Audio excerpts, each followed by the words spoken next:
We're better now. So citizen comment. At the start of your citizen comment, please state your name and your general location on what part of the county you reside in. And we'll start in the room as always. If there's anybody that wants to start, or, all right, we have a contestant. Come on down, sir. Green is on, correct? Yep. So, Planning Commission decision, they're all well aware of it at this point, in which 7 people from diverse backgrounds, no, Dan, 7 people from diverse backgrounds came to the same conclusion that all the people who live in this valley, the vast majority, is this isn't the place for industrial solar. So what do we do now? With the slapping of the moratorium, which you wisely did as quickly as possible, Cypress Creek dumped a very inadequate application on FSEC, so they had the application date to challenge the moratorium as much as they thought they could.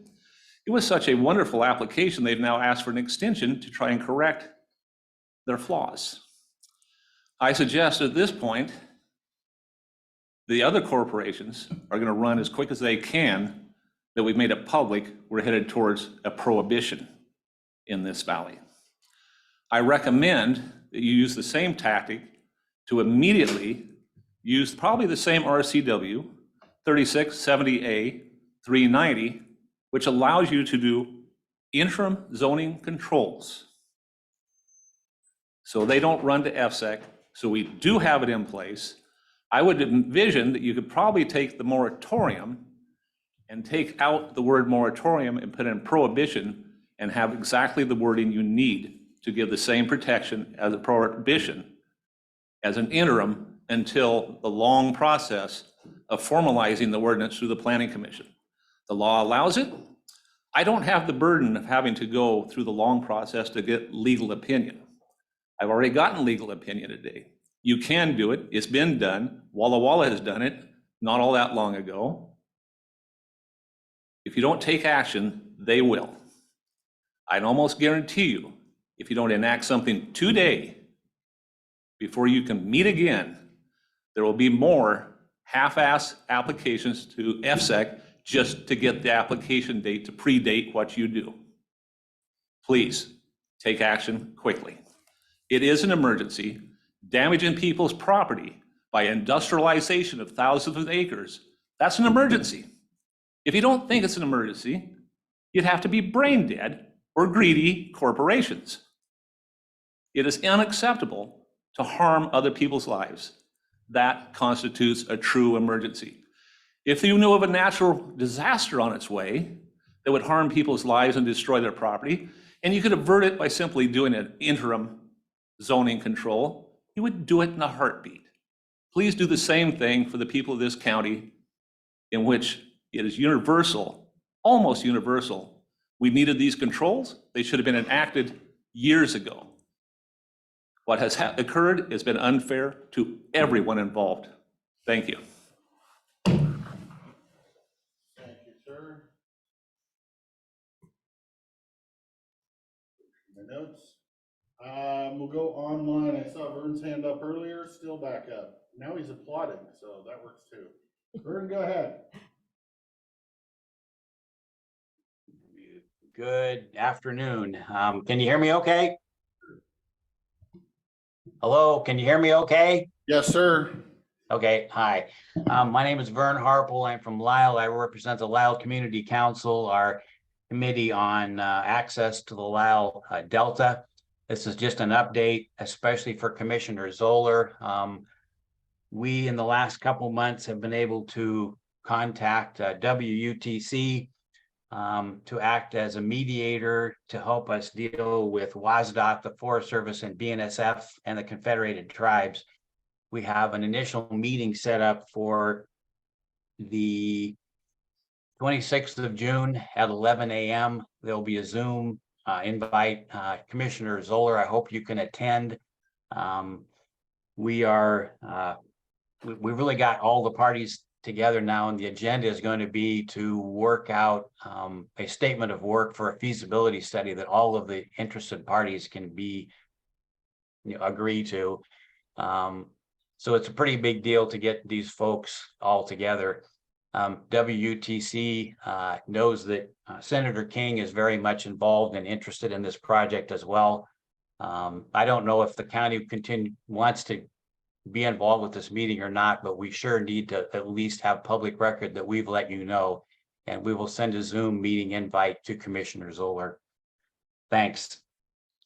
Thank you. Thank you, Vern.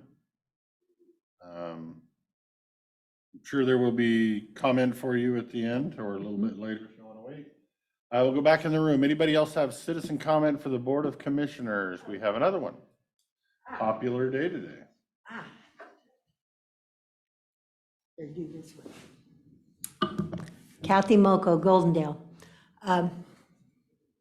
Positive thought, how lucky we are that we live in Klickitat County. Yesterday, I went to the Dow's. I went to the hardware store, the Ace Hardware, to buy something that I typically don't go in there. Asked a man that worked there where to find what I wanted. He took me over to the rack.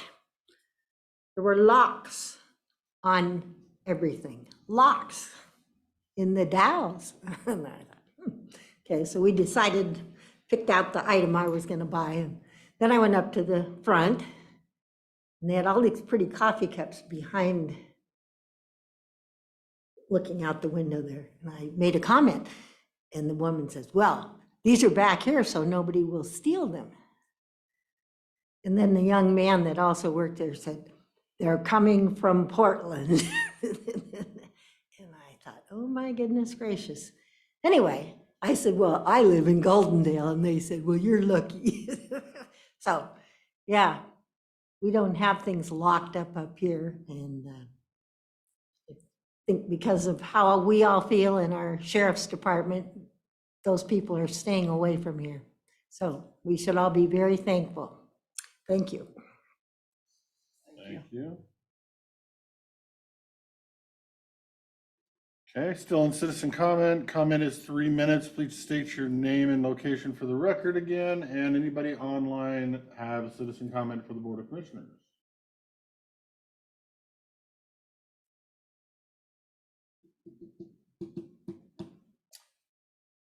Gotta be someone out there.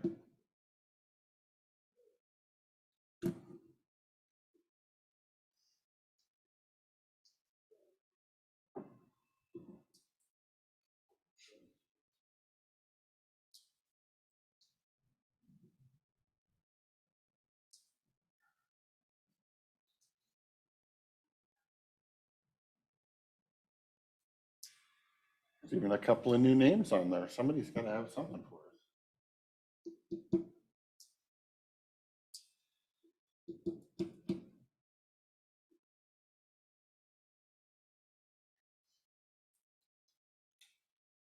Well, we will sit here and wait because we're in citizen comment until 1:30. So if between now and then, anybody online or in the room has comments that they would like to make to the Board of Commissioners, or between 1:25, now and 1:25, just raise your hand or unmute yourself and get our attention. And we will go about signing paperwork until somebody has citizen comment.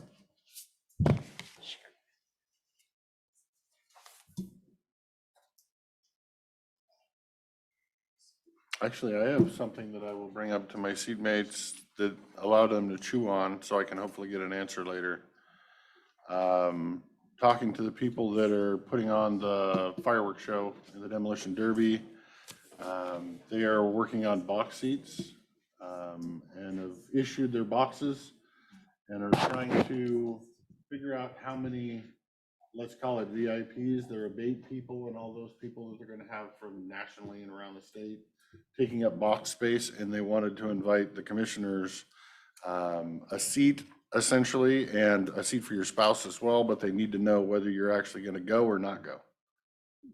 So they don't want to hold a seat and then not have one of their abate people be able to use the seat if you're not going to use it. So they were hoping that I could get answers from you guys whether you wanted 2 seats or didn't want 2 seats if you had something else you were going to do on 4th of July.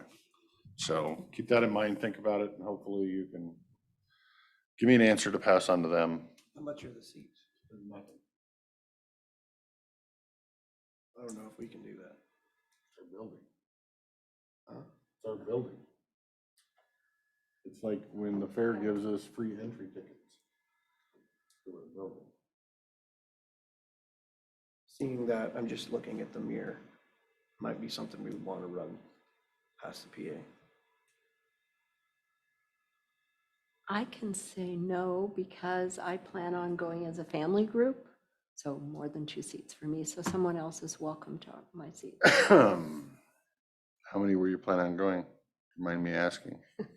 Or don't know? I don't know yet, and I have a big family. That was so- me too. Yeah. So. I was in the same boat. That's very nice of them. Yeah, I would say thank them very much, but I don't yet have my plans figured out. Right. And- But yeah, thank them from the board for the offer. I'm still in citizen comment if anybody has citizen comment.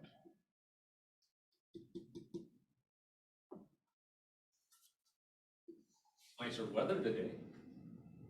Less hot, yes. Much better. Is that a good comment?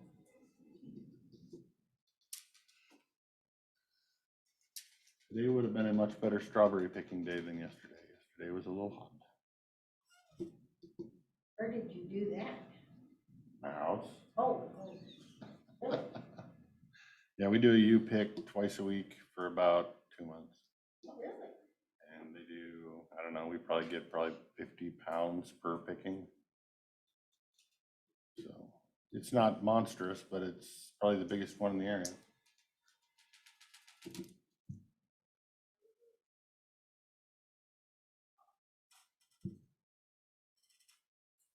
Still in citizen comments, if anybody has citizen comment for the board.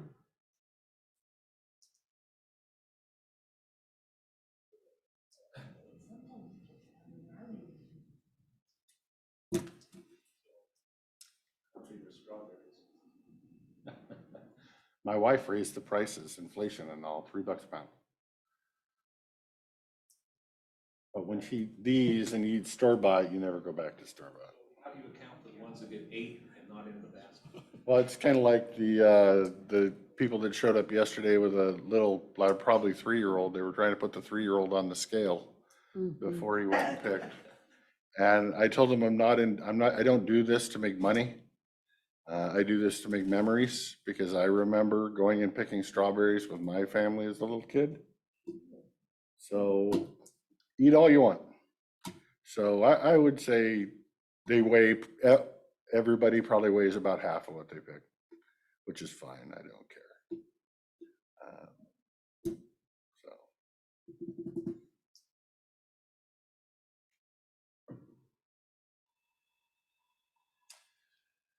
All right, you've all had way too much of my citizen comment today. Somebody's got to speak.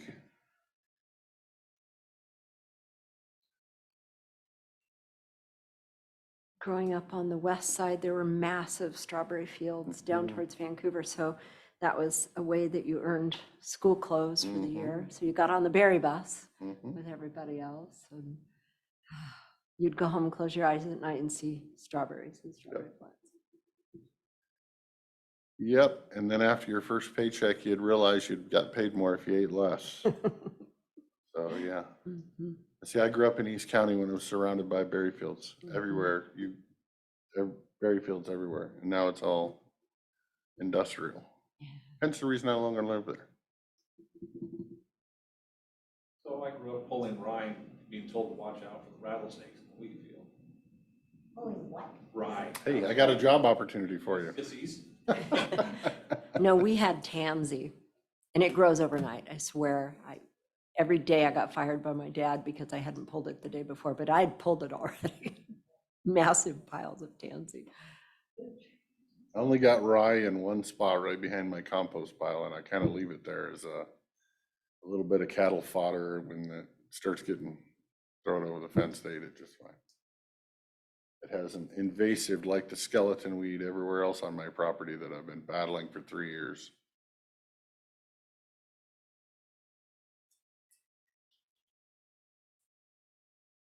Good year for gardens. My vegetable garden is, it Okay. went in late, but it's doing really well. We went very small this year. My garden orchard berry field, just we have raspberries and loganberries and everything else, and it's probably 2 acres.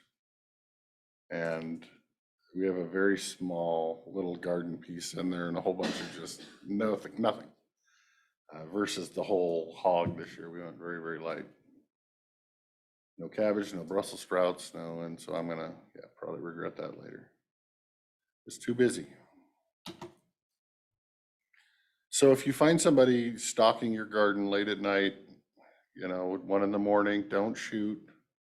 I just miss fresh carrots, so I might be stealing your carrot in the middle of the night. You might have to put a padlock on them. I would never shoot anyone for a simple theft. Binging on your carrots in the middle of the night. Let the dogs have him. There you go. We're getting way off topic, all you citizens on Zoom land out there. Do you have anything for us today, or do you have any conversations you would like to start?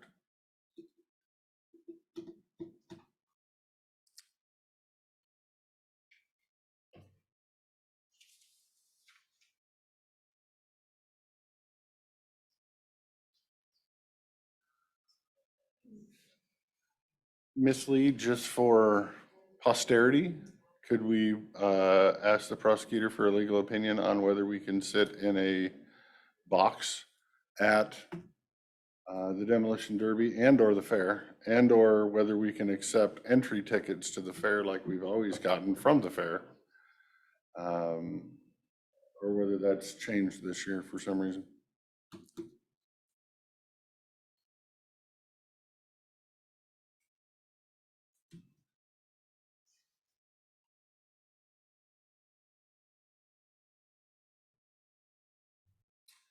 I see a phone number 3245. But that's somebody in the Hey, room. good afternoon. This is Ken McCune in Goldendale. Hey, go ahead. After listening to Dave West earlier in the program, he may be on the right track there to just go ahead and legislate something immediately and nip it in the bud, you might say. Send FSEC back home and just leave our county to the will of the people rather than some governmental bureaucracy. So you might want to consider what Dave had to say earlier. Legislate something immediately. Get it over with.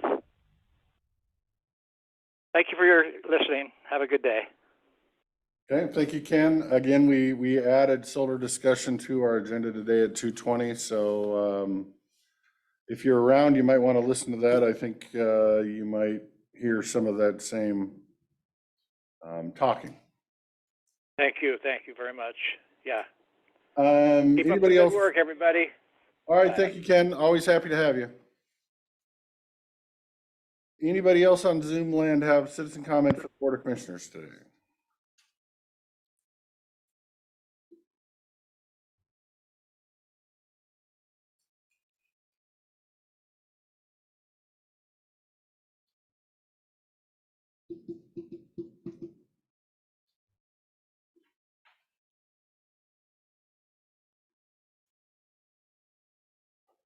Would you like updates on what we've been doing, boards or anything? Feel free. I mean, citizen comments, technically 3 more minutes. Okay. So So I'll give you one of them because a lot of times she visits with us on citizen comment anyhow. So yesterday I was able to spend time with Gabby in regards to childcare, and that's the first time we've actually got to sit down and meet. So it was a really good meeting, and we kind of, she shared all her information with me and sent me on a direction. I told her she gave me my to-do list. marching orders. Yes, my marching orders, that's what I called it to her, and she said, yes, she did. But the good news was, she's correct, the capital gains tax, which was good and bad, I guess, was upheld. for Washington State, but a big portion of that is tied to the Fair Kids Act. So that's going to help us with some childcare things. And I also personally would like to, for the future, have more conversations and what can we do in the future to tie some sort of funding and dedicated funds to childcare within our county too, and help fill that gap as we move forward into what looks like is probably going to become a serious effort for childcare finally in our state. Patty Murray's office is making a concerted effort and other people are jumping on board. I think you're going to see some changes finally with childcare.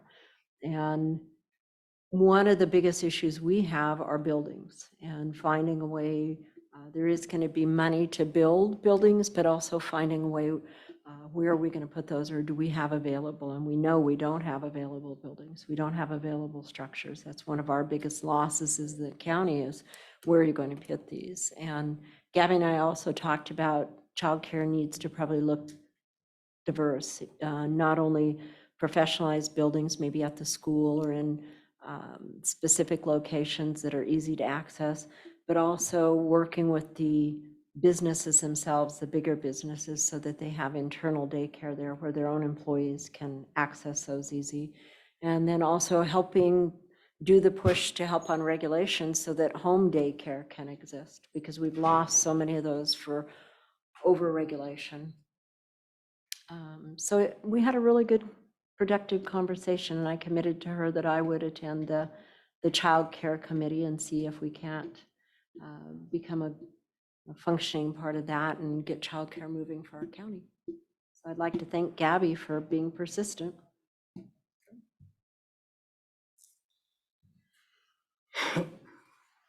Still citizen comment for anybody online or in the room that has citizen comment for the Board of Commissioners related to anything inside the county. And it's the last call.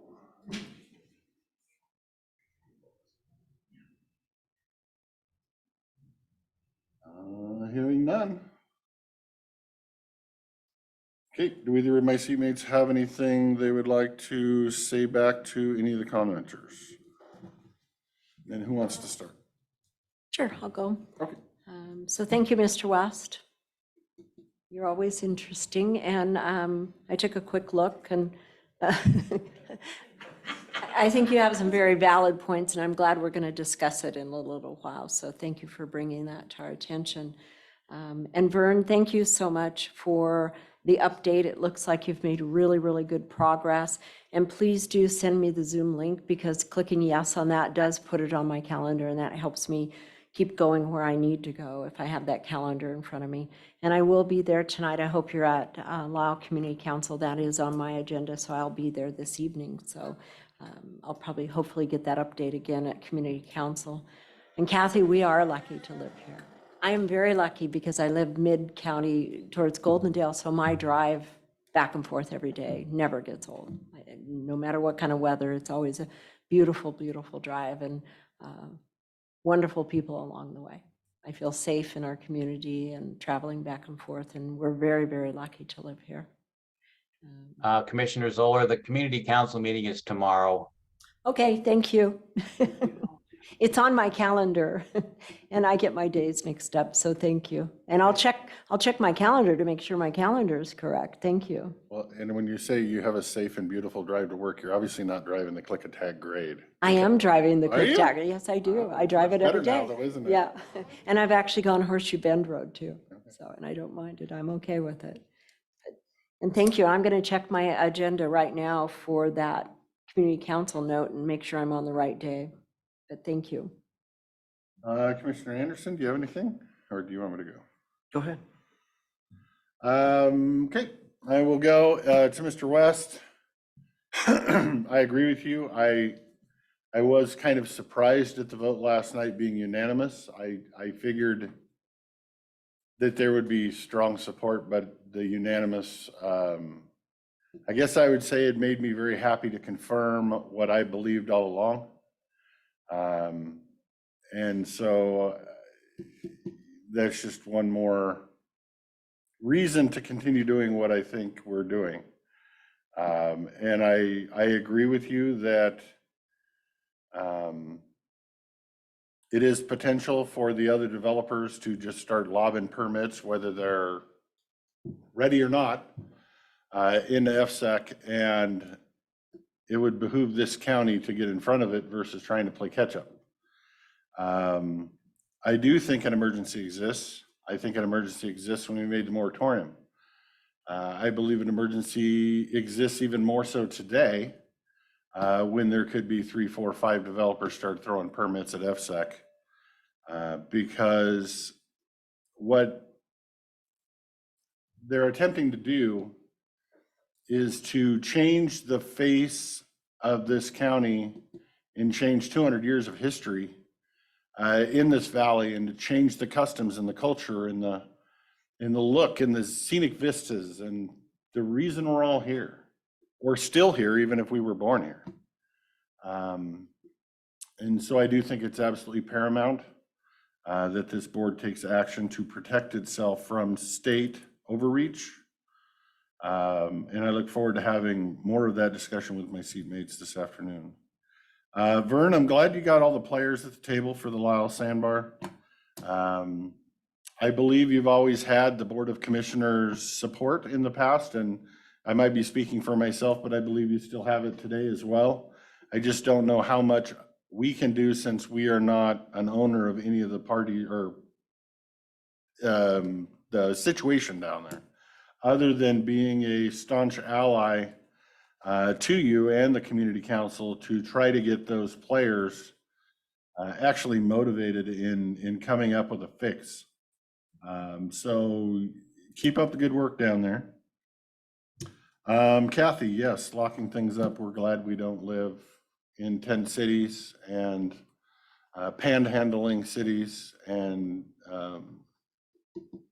crackheads and prostitutes and theft and everything else. It's up to each one of us to do what we can where we can, not just elected officials and not just sheriffs, but to give back and volunteer with the Fair Board or with the Lyle Lions or with whatever, to help make our community great. So I will also thank the sheriff, but I think all of the volunteers that help make our community what it is also deserve kudos. And Ken, like I already said, I agree with you, sir, and hopefully we can move on to some interesting discussions this afternoon when we talk about what we want to do based on the unanimous recommendation of the Planning Commission. And that's all I have. Thank you, sir. Mr. West, you said that Walla Walla County passed interim zoning controls. Could you forward that on to me? I'm not seeing that on their website. The attorney just simply referred to it to me. I did not. Okay, because I know that Benton County did, and I haven't heard of Walla Walla, and I can't find it on their website. So if you can find it, please let me know. And then I look forward to our continued discussion on this. I would remind the board that when we talked about the moratorium in the first place, as I was asking about if you want to do interim zoning controls. Because as I've said, that's the only way to stop FSEC from the expedited processing. Which leads me into Mr. McCune. Well, I would love to be able to tell FSEC or anyone else from the state agencies to go back packing, as you said it. While I wish I could do that, there is legislation that allows these state agencies a certain matter of power and control over local decision-making, and FSEC is one of them. So while we can adopt interim zoning controls, that will not stop FSEC from processing an application for a large-scale energy project. It will hopefully stop them from a land use consistency determination decision, which would then require them to go through the full long process, but it will not actually stop the project. So I hear what you're saying. I wish we had that control and authority. I look forward to our discussion later. And I have not had a chance to review the video, nor was I at last night's meeting. So I look forward to seeing all that information. and hopefully a findings of fact from them on their decisions. With that, I think we're out of time. Okay. With that, we'll end citizen comment and commissioner responses. We'll move on to public hearings, public meetings, and bid openings, which we have none. So then the next item is under new business, a contract amendment between Klickitat County Auditor's Office and TJD Incorporated, adding additional hours necessary and extending service conclusion date to September 30th, 2023. With that, I don't know who has it I or who have it right wants it. here. Okay. Okay, we have before us an amendment to the TDJ CPA contract. For this year's annual report has been proven especially difficult and requires additional time and efforts from our contractor. I will note that there's a budget note of $19,465 for this. With that, are you ready for a motion? I am. Okay. With that, I would make a motion to approve the amendment to the TDJ CPA contract. And I'll second. Okay, we have a motion and a second. Is there any discussion on the contract? Hearing none, all those in favor of approval of the contract amendment, say aye. Aye. Aye. Aye. Motion passes. Next up, Klickitat County Fair Board update. President Ron Ihrig and Fair Board members present. However many you want to come forward, we'll have seats for all of you, and we'll power up a portable microphone for anybody that wants to speak. You got my back. Got your back. I will say that if any of you do want to speak, please come forward so you can speak into the mic. Otherwise, everybody online won't be able to hear you, and then I start getting nasty. May I come forward and hand out? You go for it. These are the maps I handed out last year. Commissioner received one. So I'll be referencing this. Thank you, Ron. Yeah.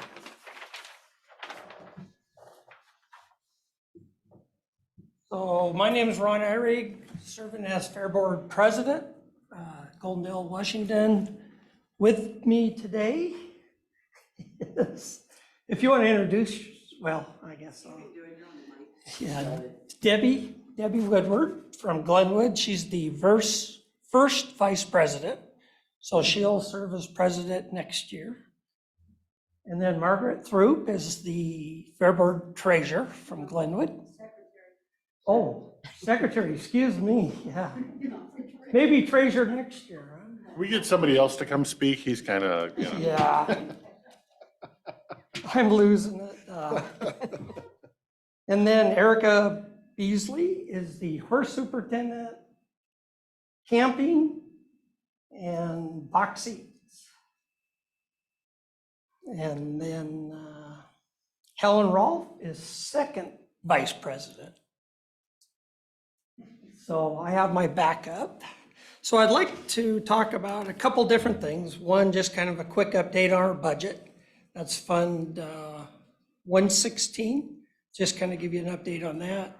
And then on Fund 144, which is capital improvement, and talk about the building and the process of bidding out the new building we'd like to bid out.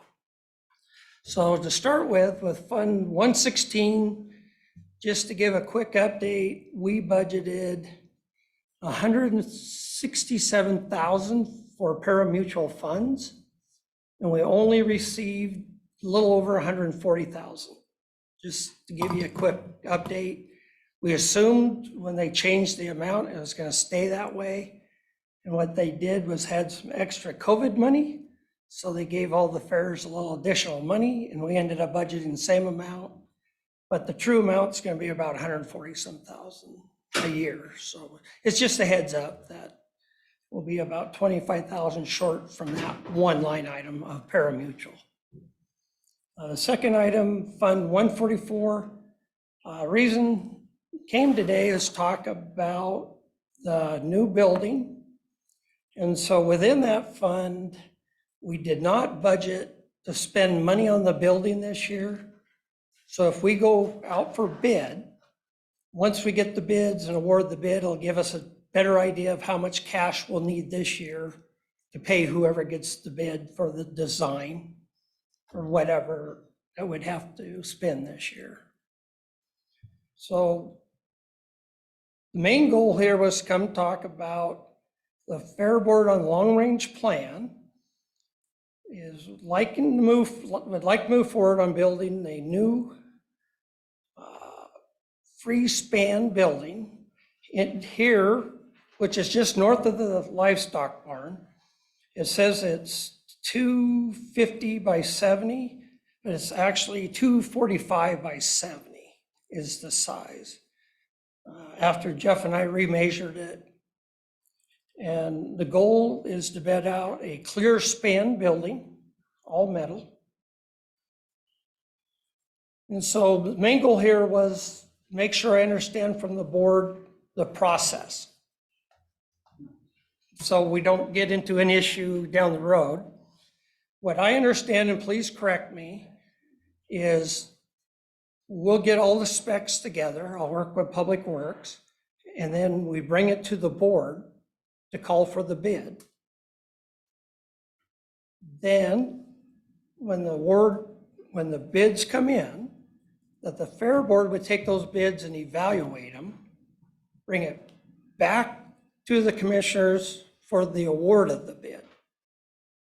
Bring it back with a recommendation. With a recommendation and award a bid of whoever within that. And then we'd move forward. And I mentioned, Jeff, that I would serve as project manager for the building. The funds would come directly from Fund 144. And that's why I'm saying what we're going to do is I call a bundle project, or I'm not sure the right term because I was using a design build, but it's going to be a whole project where whoever gets it will design it, engineer it, and build it. So it's just a package, maybe the right term is a package deal. Because a lot of those big metal buildings, all they do is plug in the snow load, wind load, and it calculates what footings we need, et cetera. So that's, Can you remind me again about your budget for this build and how much of the dually fund you're going to be using for that? we estimating close to $1 million.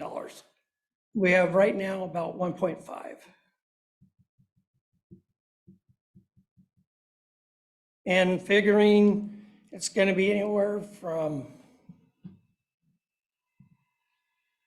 600 to 750,000 for the building, and 200 to 250,000 for the concrete floor. It's going to be complete concrete. Yeah, I need to go in the concrete business. Yeah, Concrete price and is it may be insane less. right now. I mean, doubt that's it. just Concrete, it could be more with concrete prices. that's just estimate. It can be enclosed on both ends, 6-foot walls on the north and south, 6-foot walls with an opening in the middle. And then there's some other details with 200 amp service, lighting, LED lighting. And we had discussed about putting fans within the building too. No, I think it's needed down there. I'm happy that you're not using all of the dually funds to do it, No. and you're keeping some, so that's good. And we'll, just within the cycle, we got off the cycle of the Washington State Fair Association applying for grant money. But we're still touch base with them when they come out later this year, whether, if we already awarded this, if we can still maybe capture some of that money. No, our goal is not to spend all the money. You know, number one priority was the building. Number two priority was future RV, additional RVs. So just process-wise for me, I've only seen bid openings here at our desk. Where Yes. Jeff comes in and presents the sealed bids, and then we go through a process to open them. Yes. You'll be opening those at your fair board and coming to present? what- Well, and I have no problem Here. if you want to open them We have to. We have Yeah. to, Okay, and then okay. yeah. It's give our- them to the fair board to evaluate them. Yeah. Right. And then we'll bring them back with a recommendation and why back to the board. I just want to make sure we're on the right page on the process. That is Now. correct. So we will open them. We don't make a comment. We give them to you. You go Yeah. review and make a recommendation, and then we decide Yes, on the recommendation. because those have to be open in a public meeting. Right. Well, and since it's our building, it has to be done in this building and not at Yeah. your fair board. Nope, nope, I understand. I just want to make sure we're all on the same page Yep. now, so we don't get into it and say, whoa, And then not be able to accept any of the bids and have to go back out. to reject them and rebid rebid. And the main goal is to get this bid out in July with the intent of hopefully completion by next July. So what are the other projects on here? Do you have other timelines for, rebuilding the horse wash bay and the RV? Or is that like 26 and this one's 28 and? No, we didn't really set the date. It was just number one priority was the building. And then number two was going into future RV. But even once we get the building done, there'll be additional things with the building down the road. We're talking about moving the fair office into Right. the southeast corner of that. And there's several other additional, like the RV, we'll have to have further discussion on that. Is that the right place or should it go out in the new acreage or so forth? And my commitment to the fair board was I will follow through and make sure this building gets built and completed. So, Any question on the building?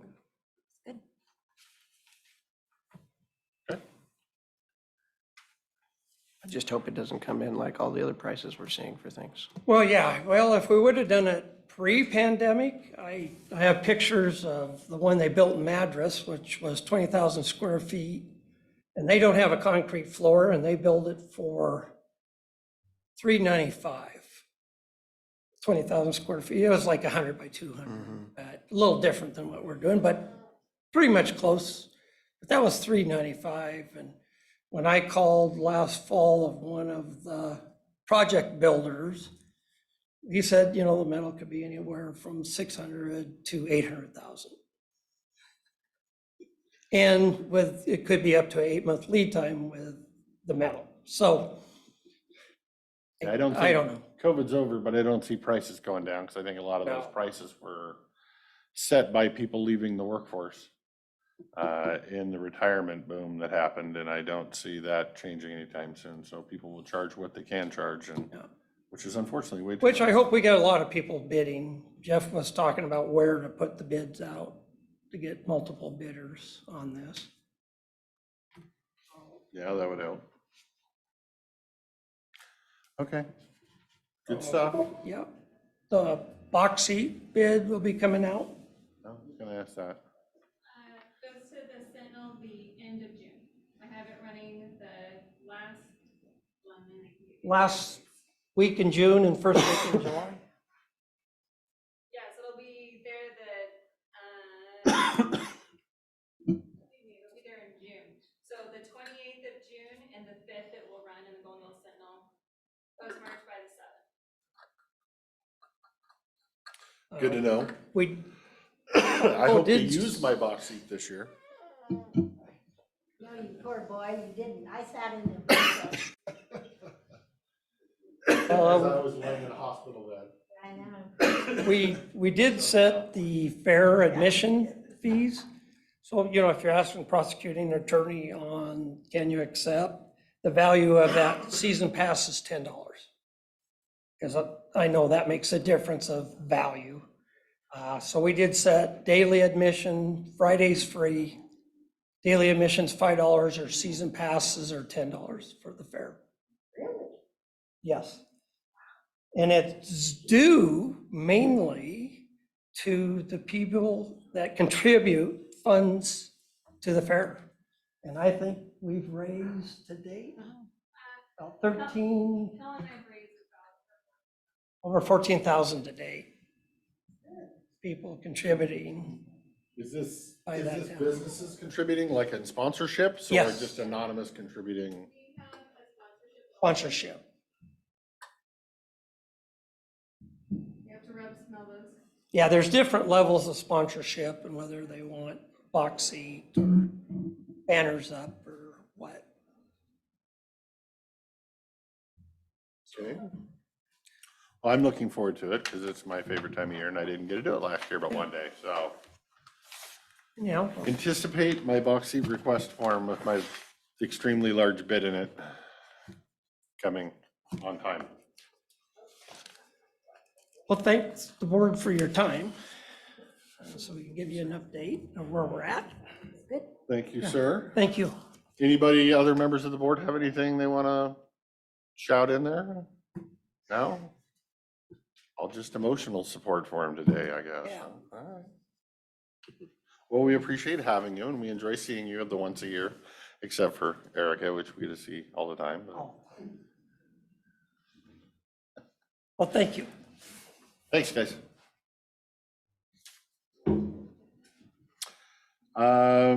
Consent agenda.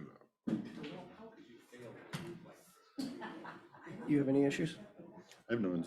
Okay, Mr. Chairman, I would make a motion to approve the consent agenda with 13 items. And I'll second. Okay, we have a motion and a second to approve the consent agenda with 13 items. Any discussion? Hearing none. All those in favor say aye. Aye. Aye. Aye, motion passes. You want to do pay estimates before Jeff comes up since he's kind of in the conversation? Sure. Mr. Chairman, I make a motion that we approve the accounts payable warrants in the amount of $171,284.77 and the payroll benefits and warrants in the amount of $971,352.02 for the date ending June 12th, 2023. I will second the motion. Okay, we have a motion and a second to pay the bills for the week. Any discussion on those? Hearing none. All those in favor of paying the bills for the week, say aye. Aye. Aye. Aye, motion passes. Next up, and we are 10 minutes ahead of schedule, is Public Works Director Jeff Hunter and County Engineer Sescarola. And HR sneaking in front of you, so come forward, HR. HR always gets to sneak in whenever HR wants to sneak in. Well, Casey does, Rob doesn't. You be nice to him. Oh.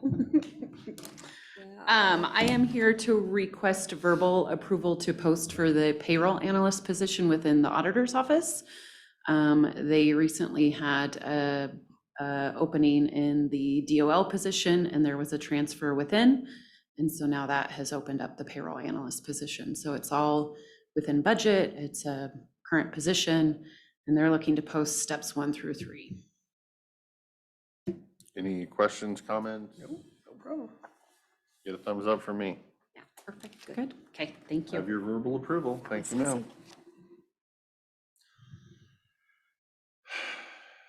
All right, next up, we will go with a Public Works update from Seth Scarola. Will be doing the update Yes, he today. will. He's like, Jeff, Yeah, come on, Seth, Slowly. you got it. you can do it.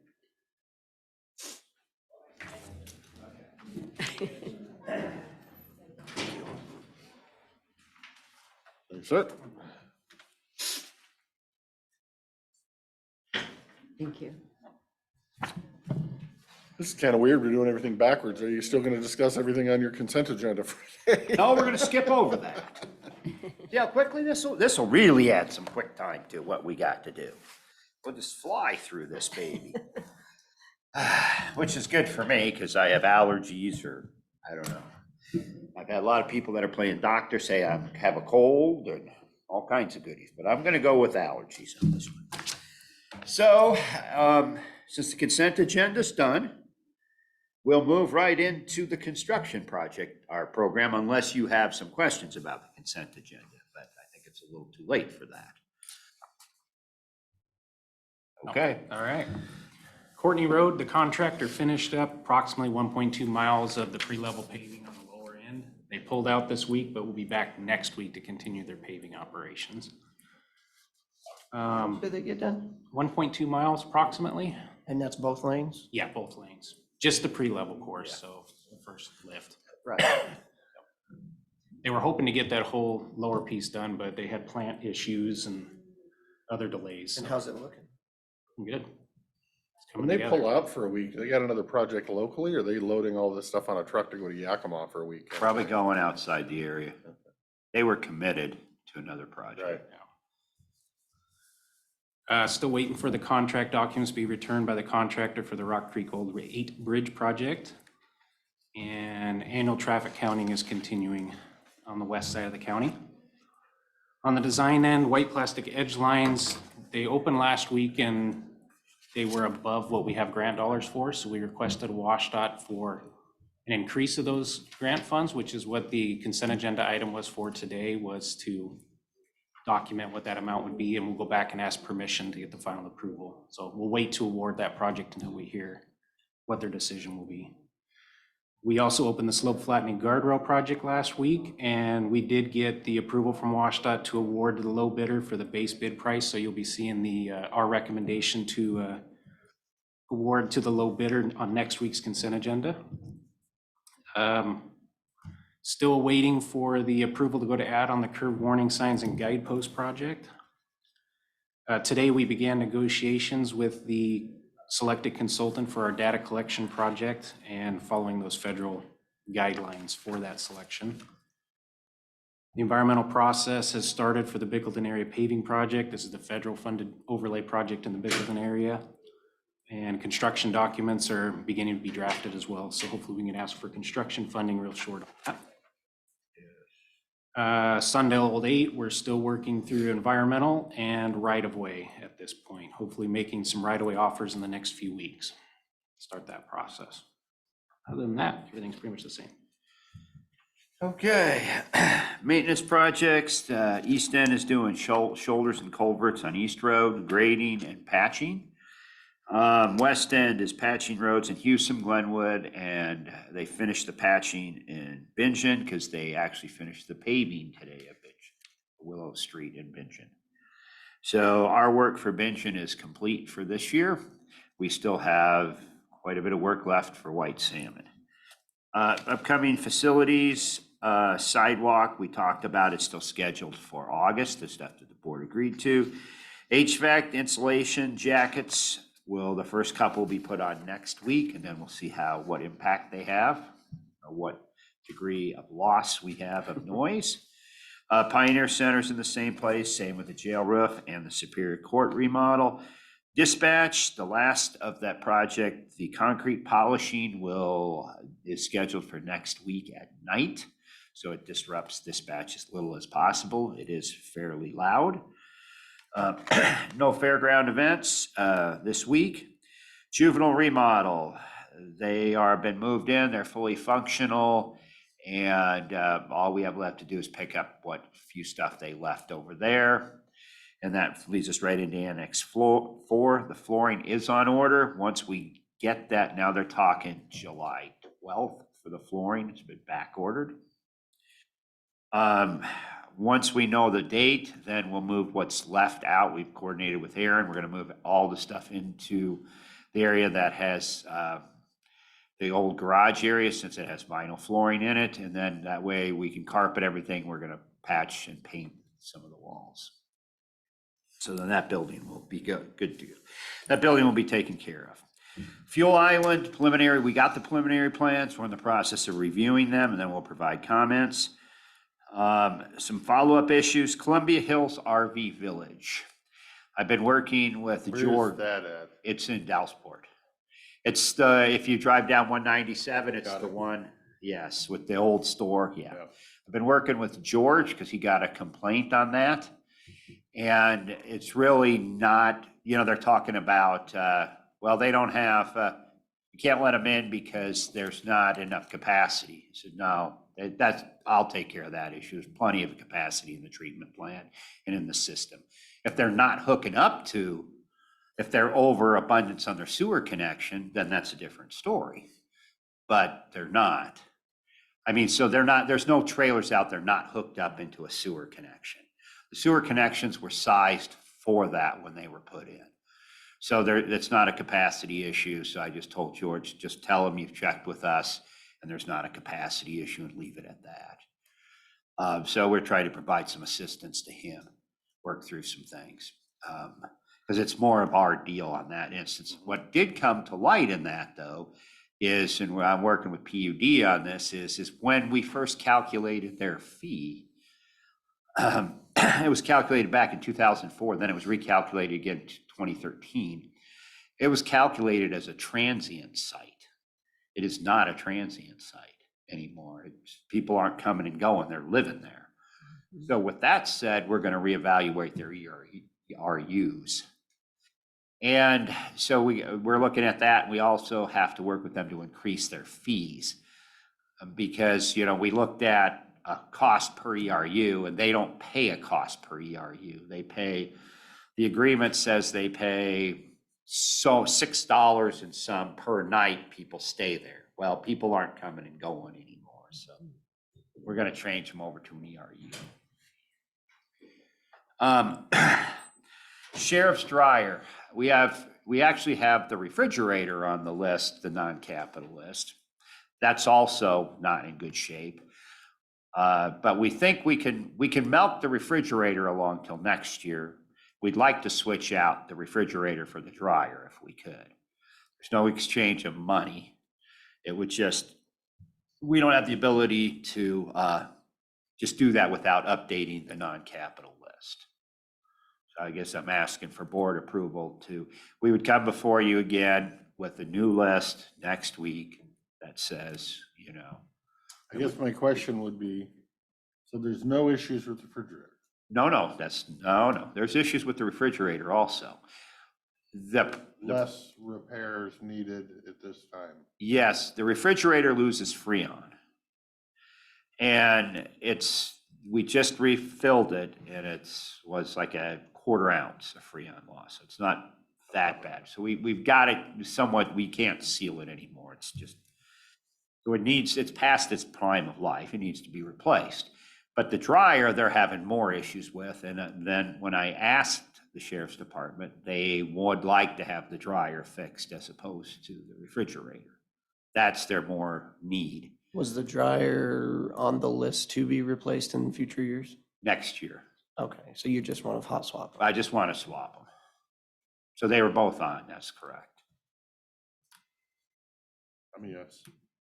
Okay, thank you. We'll bring forward and then the only other thing I got on the list is vacation carryover. I think that's me. I think Seth got all his used up. No?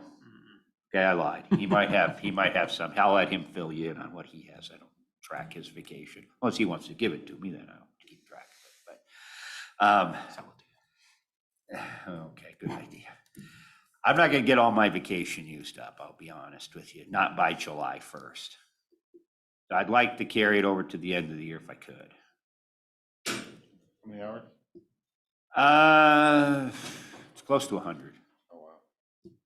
Close to 100 over what your allowance is. Close to 100 over from what, yes, I should have been down to at the end of the year, yes. I'm actually taking off, I have a dentist appointment on Thursday. I'm gonna use vacation for that, so that'll take out some of the hours, but. 98? No. And I do have a vacation plan for the week of the 4th.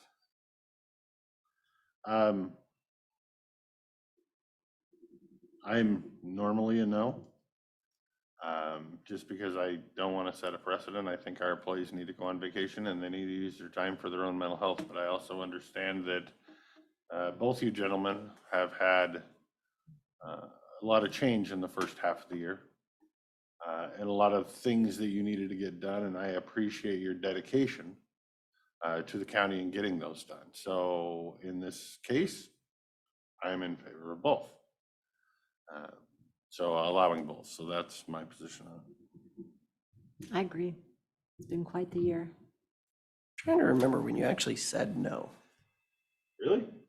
I mean, you're like, I'm always a no, but every time it comes up, you're usually a yes. Well, I thank you. I don't want to be part of that discussion. Moving on. Moving on, yes. And that concludes our list. No, you have to keep talking. Okay, The only question I had was fairgrounds events. I know the demolition derby at one point. Are they going to be coming forward at some point with some kind of a fee waiver request? if they are, they need to bring it to us, and then we said we would bring it to you guys. I guess I wasn't there on Thursday because I had to go to attend a rap meeting up in Kennewick. So I wasn't able to come in when they met with our staff, with the staff. And our staff's just asking, tell us what you want. And that way we can tell you what to, you come in and saying, I want the whole fairgrounds. Okay, that's great, but we know you're not going to use the Joan Fry. You want us to groom. Well, what do you normally do? Well, okay, it depends on the event. We're not going to groom the Joan Fry. You're not going to use the Joan Fry. If we groom the Joan Fry for your event, you don't use it, that's an additional money we have to add to the bill, and that's not our goal. So I think there's a little bit misunderstanding there, but I think from what my understanding is, they got it pretty well under, they got it back under control. Yeah, I think there was from my conversations with your staff. Yeah, I think I think the demolition derby has been told the procedure on what hoops you have to jump through and how you jump through them. And I think they've been told the same thing from your department, and they're just having trouble following the process. So I will be following up with them tonight to reaffirm the process this afternoon, hopefully. And hopefully, let's call it build better relationships or whatnot. I'm sure you're aware of what I'm talking about. Yeah, I mean, I think my relationship with them is pretty good. I think the departments is, I just, I don't know that they're sure exactly what they want yet. And time is ticking though. And I told them this, yes, it's a quick process, but remember, we still have to have time to talk to the board, get it on the agenda, do all this stuff. And I'm sure, I just got done doing a little tiny trash cleanup. It was very time consuming and very stressful. They got a way bigger event function going on. And so I'm sure the stress level is high in there. I think so. They're stressing out a little too much, but yes, okay. Good enough with that, sir. I have nothing further to do than my seatmates have anything about anything that they would like to bring up now. Okay, thank you. No one, no, thank you both.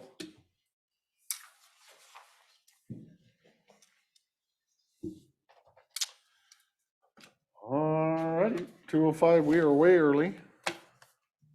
For unfinished business at 2:20. But we can kind of start if we're ready. I also did not watch the planning commission meeting or attend the planning commission meeting because I'm trying to stay as neutral as possible. So I will go back and watch them now that they're essentially over. So maybe it would behoove us as a board if Moshe could come forward and just kind of give us a brief public what happened yesterday and what the issues and whatnot are before us right now. Good afternoon, commissioners. So last night we had the 4th Planning Commission workshop on the large-scale solar development in our county. And last night we have 7 planning commissioners present at our meetings. And we had a good discussions. We have about 25 public show up in person or via Zoom.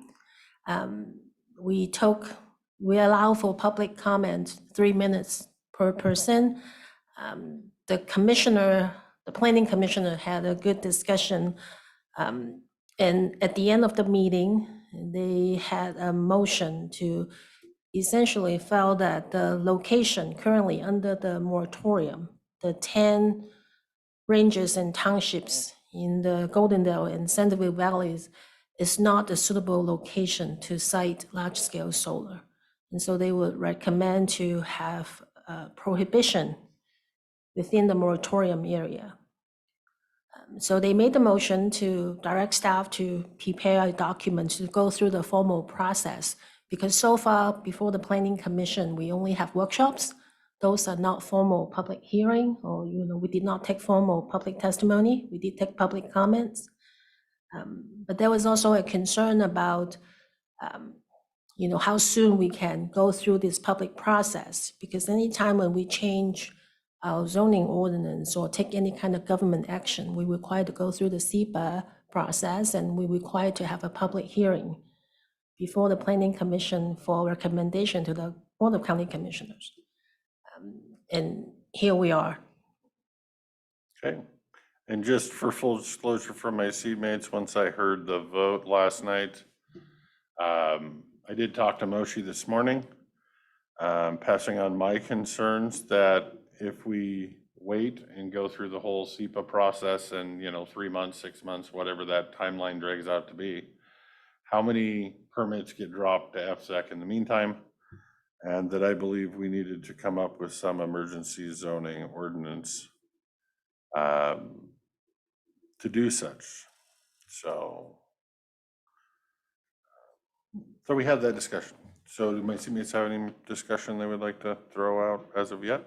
So may I, so after my conversation with Commissioner Christopher, I did try to draft an interim zoning ordinance. So I did it pretty quickly, so I already found one typo. It's not as short as I wanted. It's like front and back. Thank you.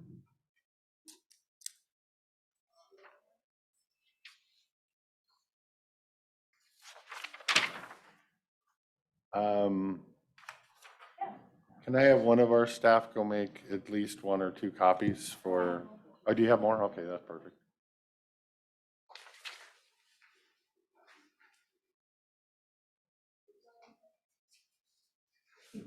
And then everybody on Zoom, bear with us as we read this document.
Have we not ran this by the prosecuting attorney? No.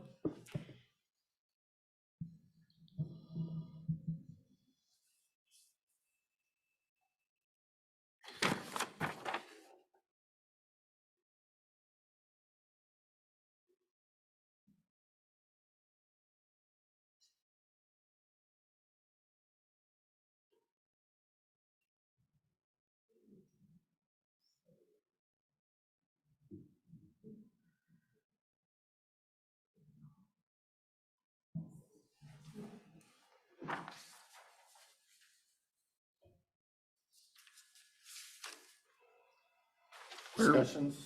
Where in section 2.4 on here are you going to put this into the Title 19 zoning? It just, where would you put it? Like, I don't see where it would fit in there. Is it going to be in its own section or something? You don't know either? There's a general section in the zoning ordinance.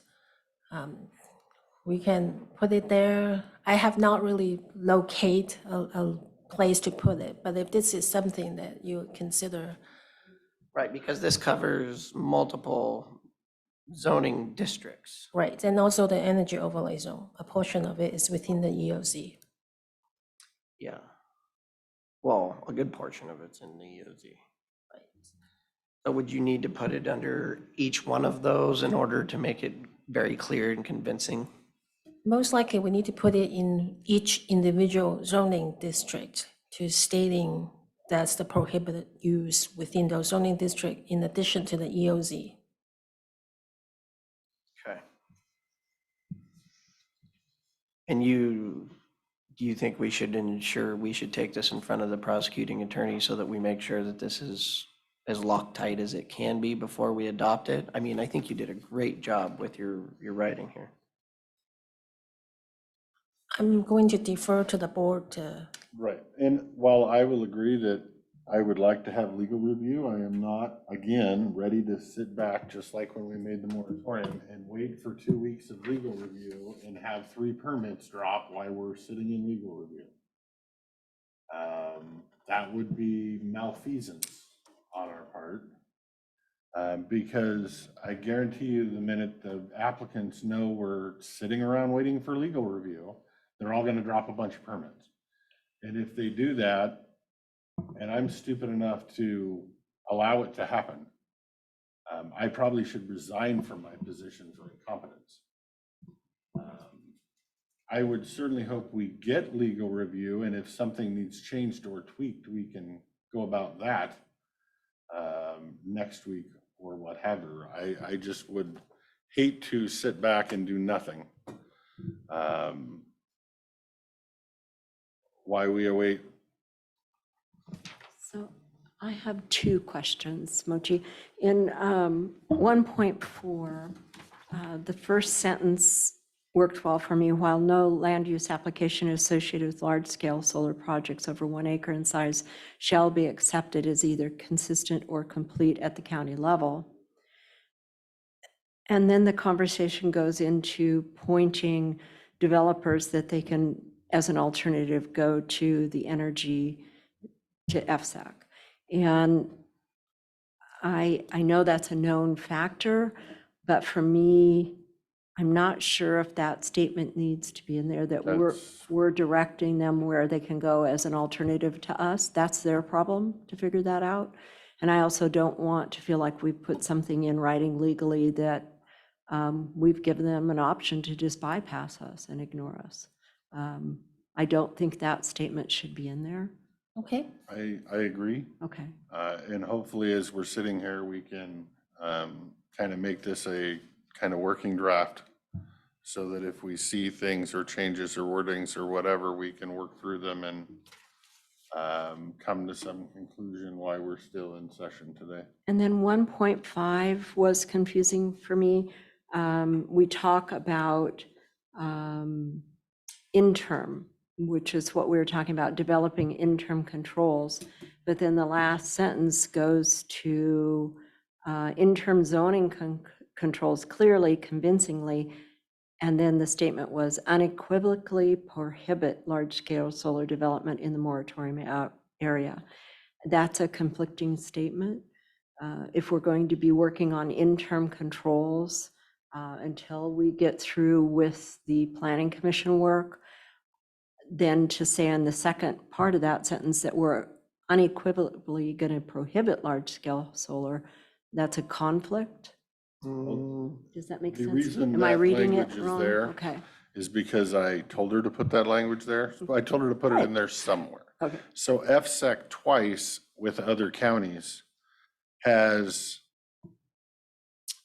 given themselves permission to do what they're doing to those other counties. And both times they have used the term, the city council has concluded that the project is an allowed use because neither the county's comprehensive plan or its zoning ordinances, quote, clearly, convincingly, and unequivocally prohibit it.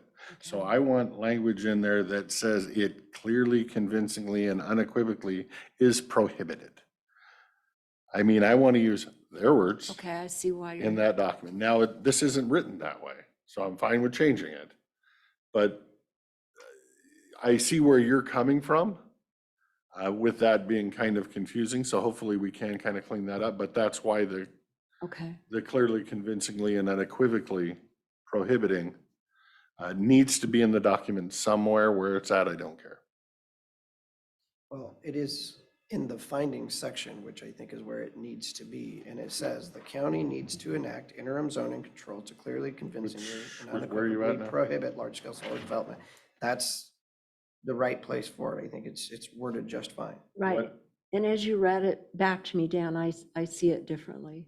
I see why, how that could fit with the interim, that you're developing those. And because it's in the findings.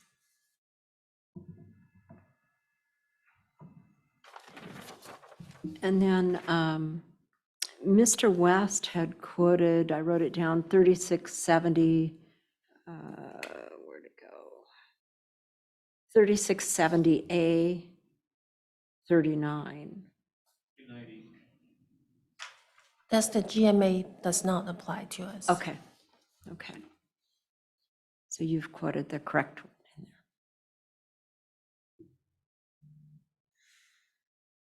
Those are the only questions I had.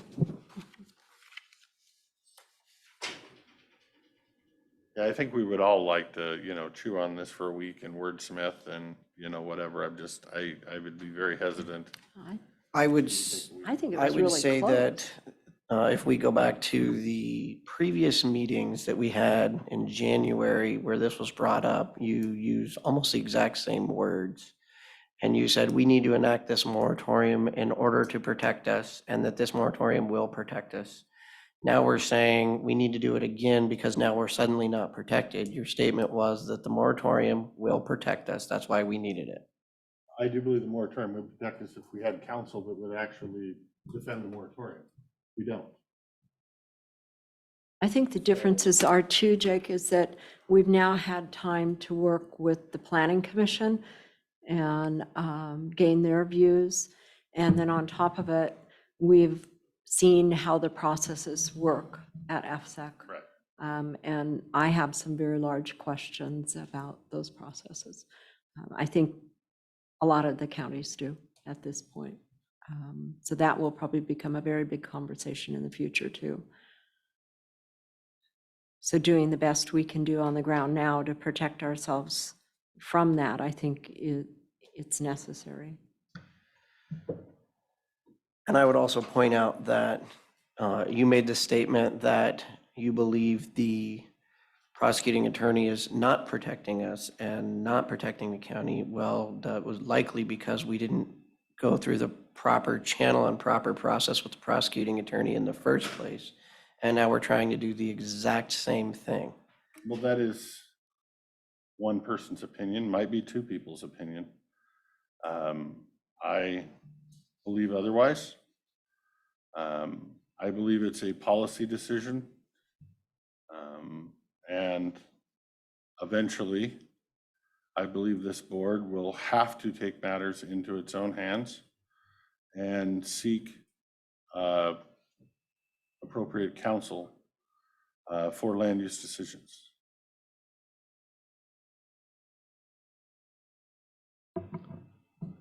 Well, and the first one, conversation-wise for me, tell me if I'm wrong, was moratorium. And we did that so we could get to planning commission, so we could start our process that hadn't happened. Now we have advice from planning commission, and this would be an interim, basically an ordinance adopting interim controls that are suggested to us from that planning commission work. So the moratorium actually brought us to where we're at today, and we're actually doing a different action or looking at a different action today via the ordinance. Right, I think the question is still going to be, in some people's mind, does an emergency actually exist? That is the debate we are currently in. Some people believe there is no emergency because Dave Sauter didn't think there was an emergency. And because he didn't think there was an emergency, nobody else can think there's an emergency. Well, I don't understand that justification. My opinion hasn't changed. Your opinion hasn't changed. Obviously, there's only one opinion that's changed, that thinks that there is now an emergency. So I don't understand how one commissioner's opinion that there isn't an emergency, ex-Commissioner Sauter, is valid to some people, and new Commissioner Zoller's opinion isn't valid because Commissioner Sauter's was. That makes no rational sense to me, and I completely disagree with it. Well, and then again, from that time and from our view, or from the commissioner's view, we've had a lot of things happen. And we've had a lot of changes in the game and different things that come up that help us make these decisions now, because there's a lot more information to deal with. The first crack at it was blind. We didn't know what was going to happen. There was assumptions of FSEC would do this, FSEC would do that, solar companies. Well, now we have a pattern, and now we have a path that it seems that can be tracked. And it's our job to pick the best way for the people and protect our land use zoning obligations and protect the county.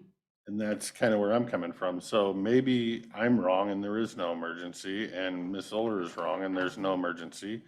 And all 7 members that voted, yes on this from the planning commission are all wrong. And there's no emergency. But again, that's one person's opinion. And I'm not willing to throw away the future of this area based on one person's opinion that doesn't live it. So I'm fine with this if we can just strike that whole section of 1.4. Did you see anything in there that needed to be there, or just strike the whole 1.4?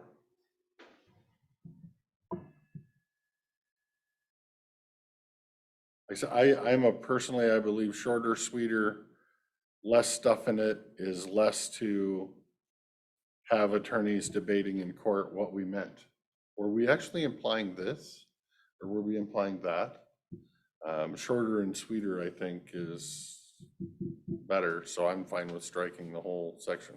Do you need to keep that first section in that says, while no land use application associated with large-scale solar projects over 1 acre in size shall be accepted? That's already in the moratorium. It's in the moratorium. Like I said, I don't know that it needs to be in this one unless. Okay.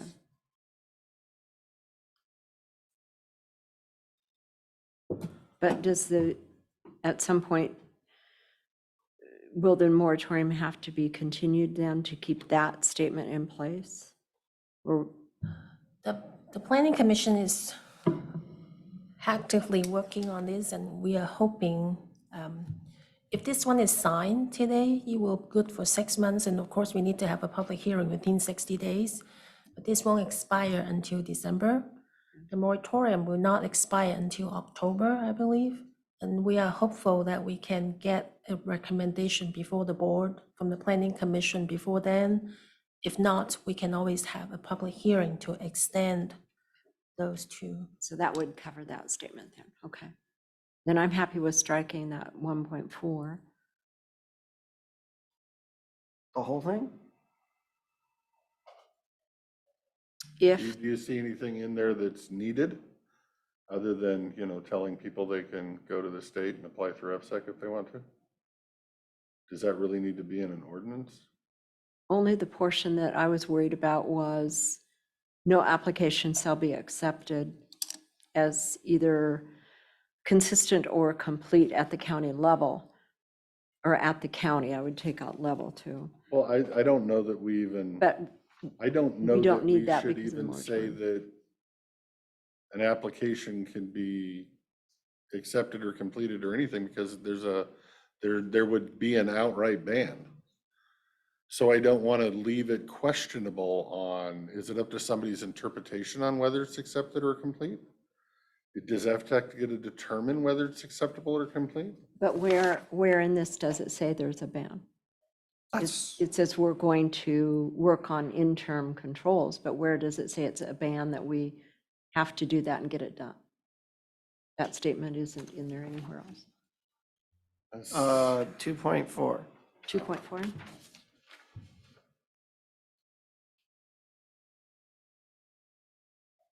What you're going to do, what Mochi in essence will Okay. do is add under the prohibited uses, under all of the different zoning characterizations, that large-scale solar projects over 1 acre in size are a prohibited use in these certain areas within the energy overlay zone, the 5 acre GR, and Okay.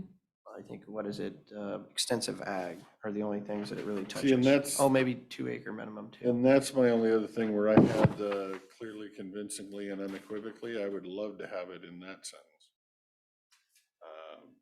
That it is clearly, convincingly, and unequivocally a prohibited use. I believe you put that in your findings, Yeah. which is where it's at. Oh, I was just trying to make it I crystal think there needs to be,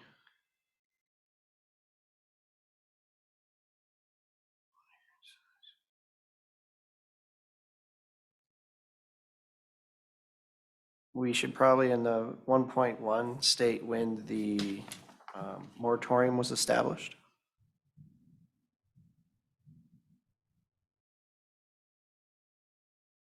Why? I mean, not that I'm against it, but Because you're writing your findings of fact. Your findings of fact are things that you can usually go back to. And so you say, on this date, what you're saying, the way I would logically put this is that at this time, we passed a moratorium for the acceptance of applications. And now what you're doing is you're saying, not only did we do that, we then took it to the planning commission. Now from the planning commission, you're logically flowing to the Board of County Commissioners adopting an interim zoning rules. And so it's just.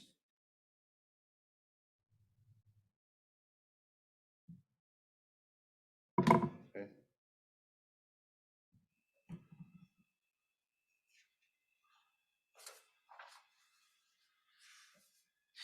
Are you planning to create findings of fact from the meeting yesterday from the?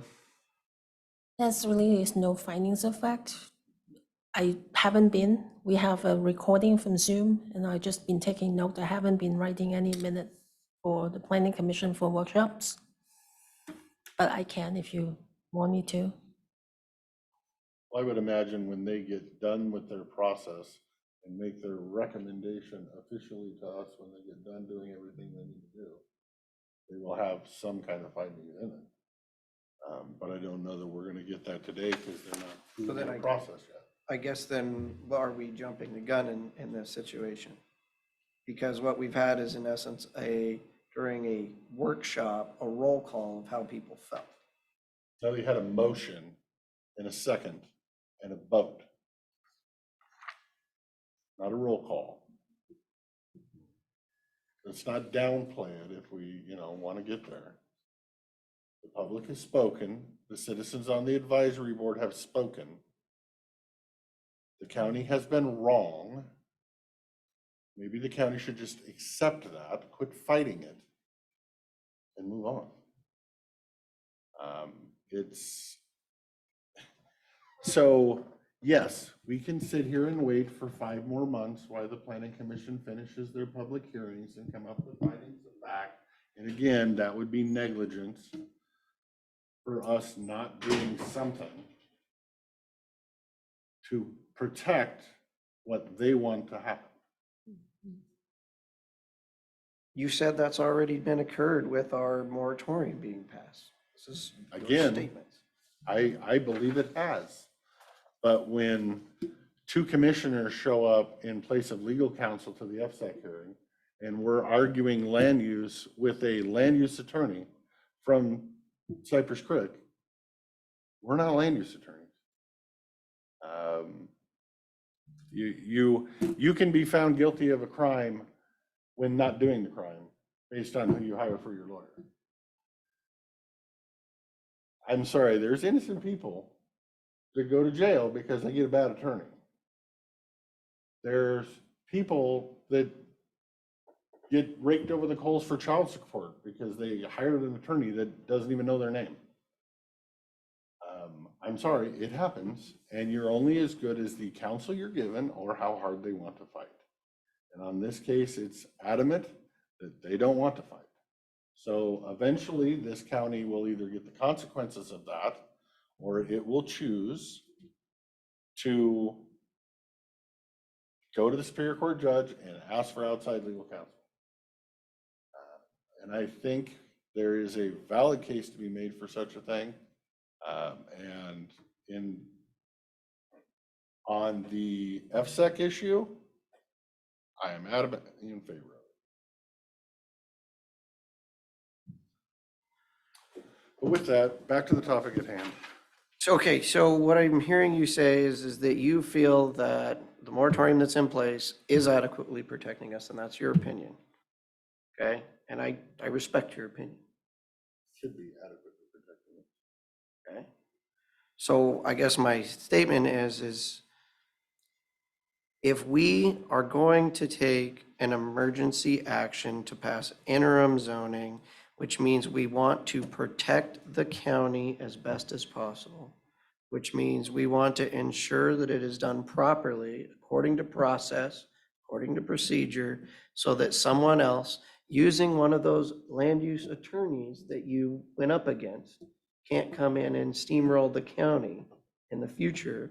Would it not be best for us to send this, like we send everything else, to the prosecuting attorney to ensure? If you will give me your pledge to the people of this county today, that if one application gets turned into FSEC, why this is waiting for legal review, you will immediately resign. I will do that. Why would I do that? You just stated that the moratorium already protects us. Because. But it's apples and oranges, and Yes. it doesn't, because we've moved to a different position in this. And we've brought ourselves to this by the path we chose. We chose to move down that moratorium path. We chose to send it to Planning Commission. They've done their due diligence to this point. They know they have a lot more to do. We're honoring the work they did and their advice by doing this. And we have an emergency situation because of the way the FSEC system was set up. See, and I believe And that, we don't have time to ask an attorney. I Honestly, believe when we did the moratorium at the first of the year, we believe there was an emergency situation that we better do a moratorium immediately, or there's gonna be a permit dropped to FSEC, and if we would have waited around for 2 weeks to get a legal opinion, or a policy opinion, permit would have been in, too late, whoops, oh yeah, whoops, we messed up there. Now you're asking to do the same thing. You're going to find out the results of that very shortly. You just testified on that. You passed the moratorium saying that it would protect us. We're going to find out very shortly whether or not FSEC agrees with what you just stated back in January. What I'm trying to ensure we do is not set us up for another situation where we're trying to do right. well, and we. But by trying to do right, we don't cross all our Ts and dot all our Is. And not pushing anybody's buttons or asking for negative or anything else.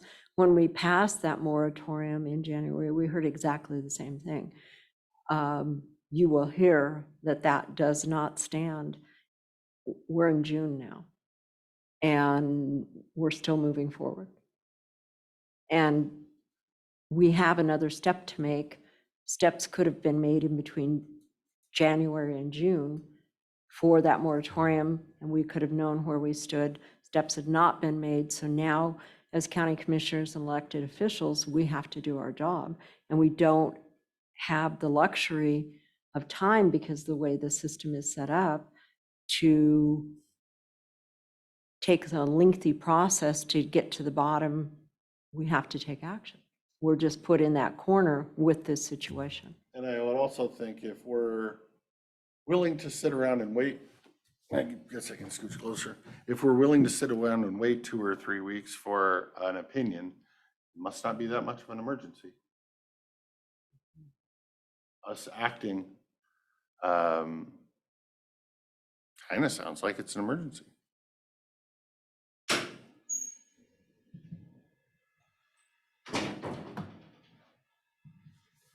And I, for one, would not operate that way or behave that way if I didn't feel that it was urgent that we make a decision and say yes or no on what our planning commission has brought to us. I think it's our obligation.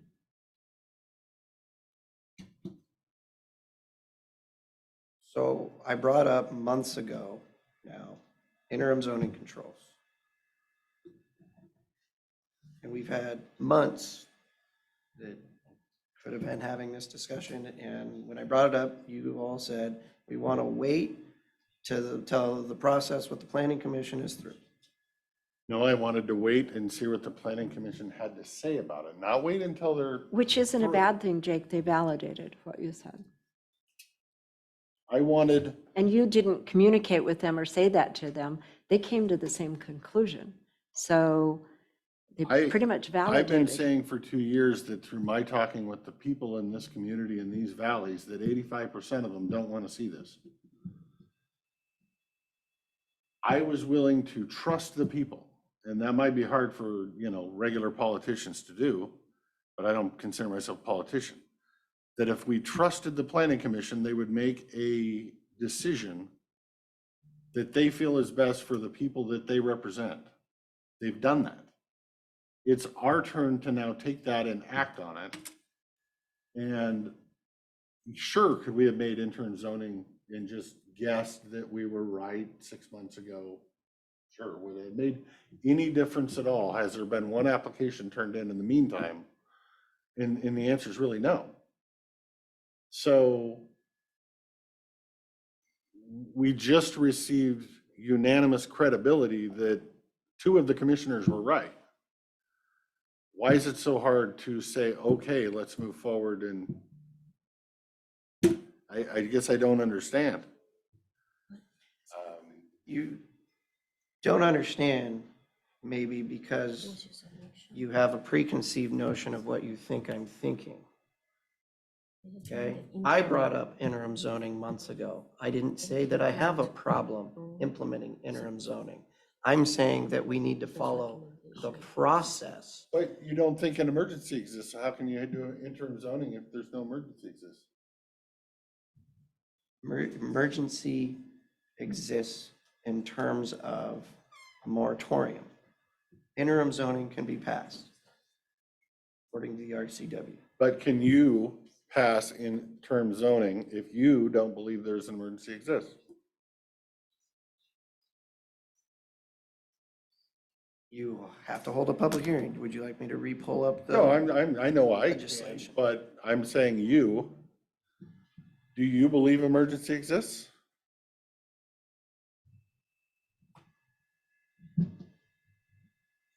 So in order to keep it on track and Good not call. go personal, let's I think move it's on. past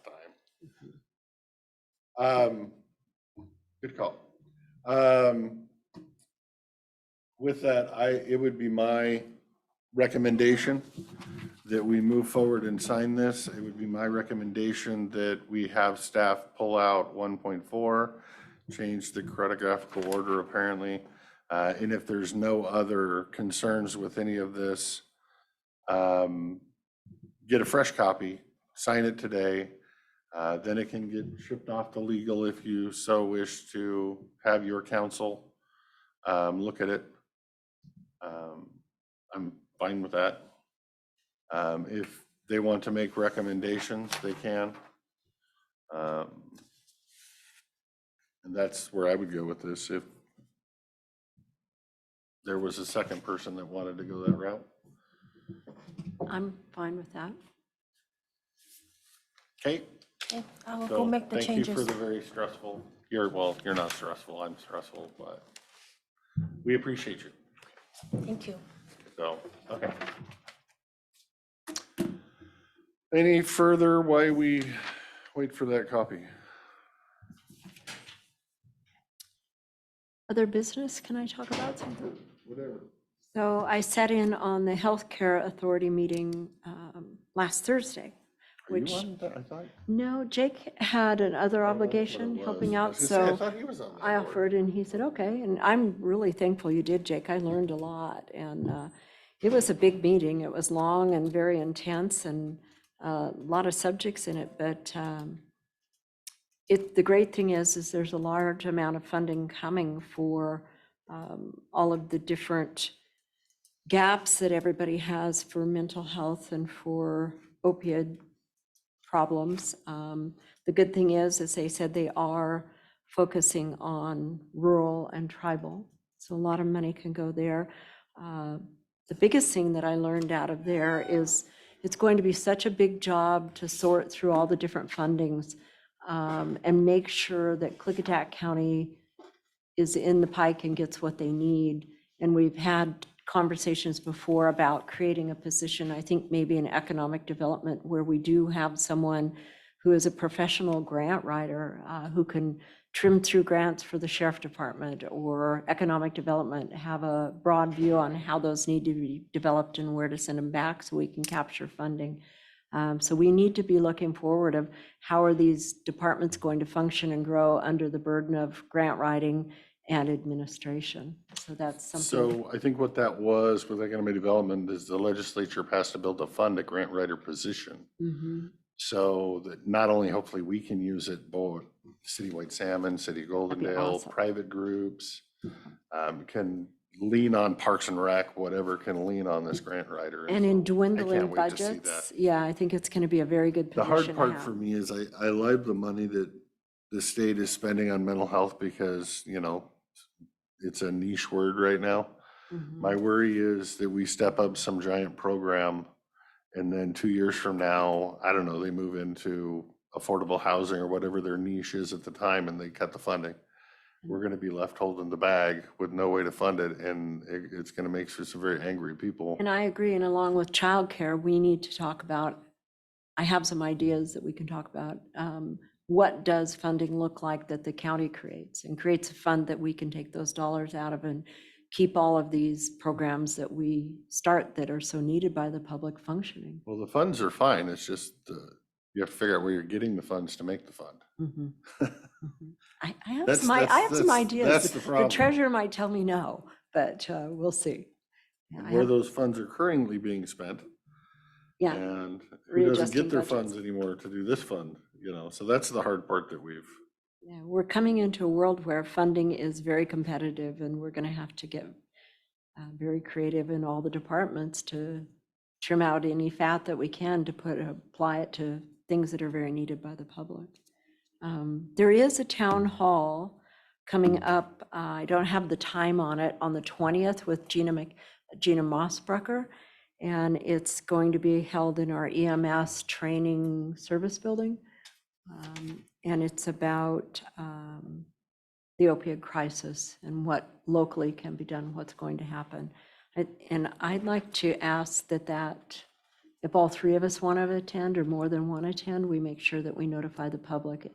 I don't know if this is quick enough notice for the 20th, that be advertised, so we could all attend if we needed to. I haven't even heard of it. You'll have to, Yeah, I'll find it for you and do I give it to you, Lee, for that meeting notice? Okay. What time's it? I don't have the time on it. All I heard was there is a town hall on the 20th with Gina Mossbrucker, and it was held at the EMS training building for the county. I think I heard it on the radio.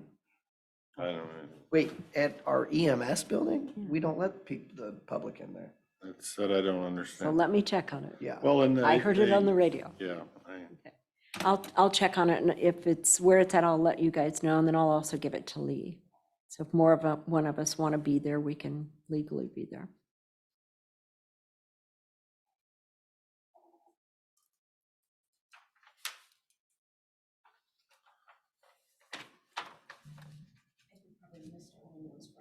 As I said, I Good. think that one didn't get advertised. Okay. Okay, so we may have to pick one of us that needs to be involved with that if it's where it's at, when it's at. Lee says we're too volunteering? close. Okay, we're past the deadline. Sure, I don't mind. It sounded good to me. I'm fine with I can that. put it on my schedule. I'll find out when it is. Unless Jake wants to fight over it with you. Well, yeah, it was on your committee, Jake. Oh, that changes things. On the, what do you have for the 20th? I'm looking, I got a Bingen City Council meeting at 7 is on my calendar. Okay. Let me find out what time it's on. Looks like there's a planning commission hearing for SMP that night here.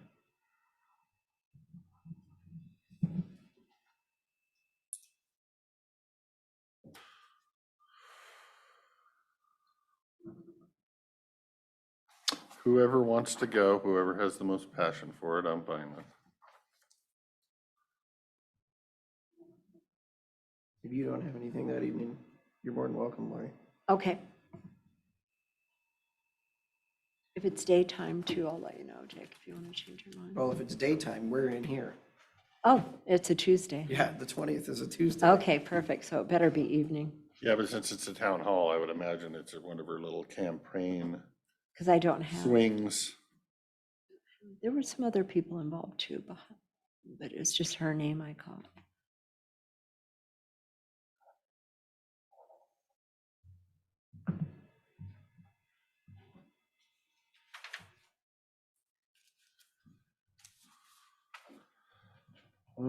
Staff have anything for us? I think we have our applications from the city of Bingen, the city of White Salmon, as well as the county for the new Bi-State Bridge Authority. If everybody would like to review those and we can have a discussion on them on Thursday. Sure. It's actually on the agenda for Tuesday. That's the end date. I'm hoping that we can have a discussion on Thursday so that we can then make the appointments on Tuesday because they need to be seated by July 1st. Wow. So you're trying to have the discussion on Thursday to save time on Tuesday. Well, Yeah. I'd like to be able to appoint them on Tuesday, so it'd be nice to have the appointments and everything done up for the Tuesday so that we appoint and then it's official. Because it starts July, so that's why I was like, on Thursday, we don't have anything in the afternoon right now on Thursday. So we've got the morning filled from 8 o'clock on. If we can have that discussion in the afternoon. See, I got you signing the wrong thing. Yeah, I saw that. If Jake signed for a request for approval of leave, Put your name next is to it fine to leave it? Just put your name next to it. I mean, I'd leave it. It isn't a big deal. Go ahead, put yours. It's not like an official. So it's Save Our Communities Representative Gina Mossbrucker and Klickitat County Sheriff Bob Songer scheduled a town hall meeting on June 20th to discuss drug crisis. Yeah, sounds like, Well, that's not mine's Yeah. behavioral health. yeah, this is a campaign town hall, not a function of I government. but- might attend.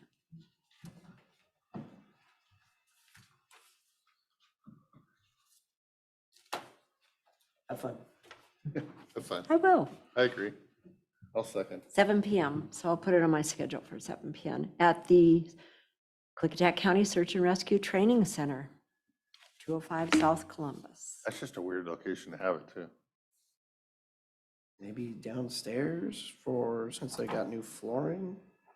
It's No, not the day the this flooring's is- This getting. is at Search and Rescue. This is at the. Oh, this Potts is, oh, got it, okay. Where's it at? building. Potts Building, south of town.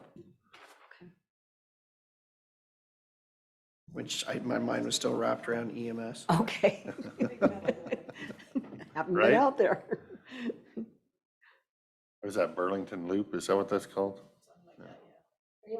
Bailey Loop. Yeah.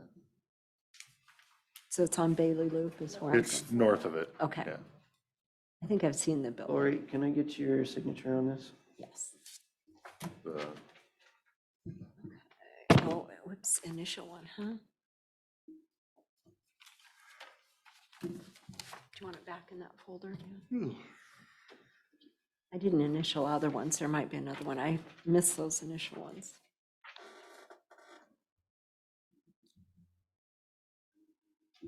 We're glad they went with Formica because they make notes on the back and then they turn it over.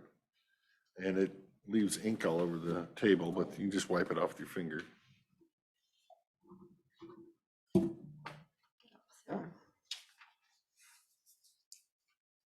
What else was I going to talk about? I also would be good on Thursday in the afternoon to have a discussion on the STR ordinance. Jesus, come on, buddy. I don't know what you I don't know missed. that I even, did I sign off? Yeah, on you it? signed everything else, it looks like. Stuff past it. Maybe I was just leaving it thinking you were gonna sign it for me. No, well, it would be fair is fair today. Did we get the STR back? I thought we left and we left because Lori wasn't here, so we were gonna, Right, but they were going to, council was gonna relook at it, rework it because we had issues with it and then bring it back forward again was council for or? discussion. Like I say, it was Rebecca gonna make the changes, so if she Oh, doesn't have it ready for us, I'd hate to schedule something and rush them. I guess we can check in and see where we're at on that. Or have staff check in. I thought those were pretty minor. What we talked about. I don't think there was any big stuff, yeah. I don't think there was any big changes to what their recommendation was. Yeah, because that was a And I month think ago. the truck water's over at council as well for review. A lot of signatures on that one.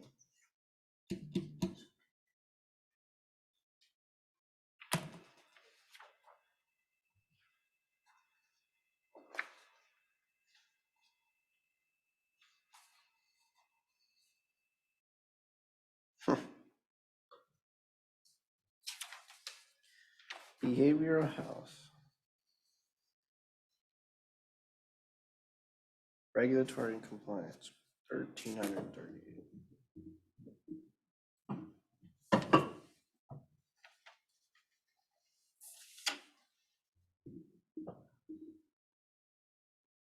Why should we not? So with your Public Records Act email search thing, are we supposed to be searching that or are you just notifying us that you're searching our emails? No, if you guys would I like wouldn't to do do my it, own. great, and if Okay. you won't, I will. I don't think there's gonna be a lot. I don't think I have any. I would just Oh, I hate to see. mess up and get in trouble. You'll have something. I found things. Really? Oh, yeah. I'll look for them if you'd like. You remember 2021, about this June of 2021? Not, I have none. Yeah. Search for CISPA. yeah, but it's actual quoted. It says that. I gotta brag. CISPA, you'll have something. I think he got rid of everything. I don't even know where his are. I have none. I bet you don't, yeah. You weren't around then. Nope.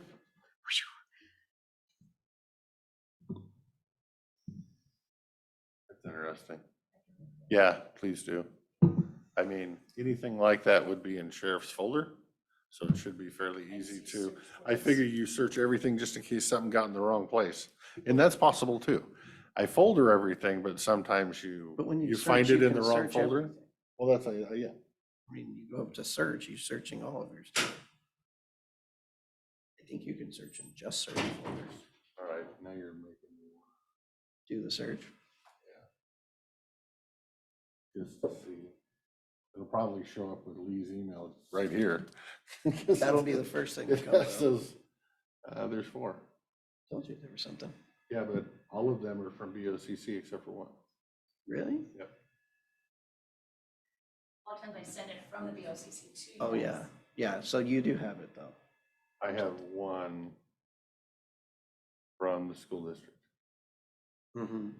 That's it. The other one that could get it Searching that is CDC, where's this? whatever. the email, the the actual emails. I think I found one using one of the domain names. That As I said, I would prefer you do it. Just because if I accidentally mess up, nobody can say I intentionally messed up. Because I was siding with, or I was trying to fraudulently bypass open public records laws kind of thing, so. I mean, there's nothing there to find, but I would prefer.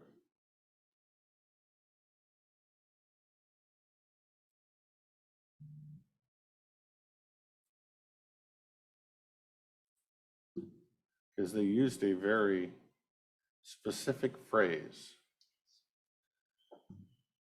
which was really nice. which it's gonna make it very, very short. I mean, I think more people should do their public records requests like that. Do a search for Wrong. this. Well, it's awesome because, but in the same regard, they're not gonna get anything that they wanna get just because they were too damn specific. No, I think that person, did you look where they're from? Yeah, why they're asking. I didn't. Did you do a search on who they were or something? No, it was in the guy's email at the bottom of it.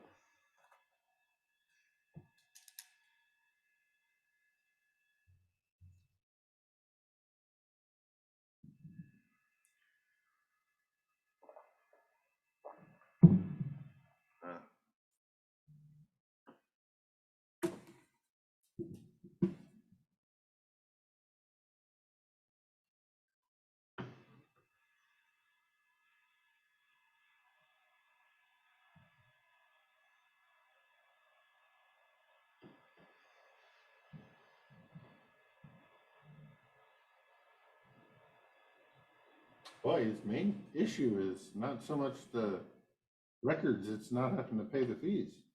But he's pretty adamant, multiple sentences about how he shouldn't have to pay the fees.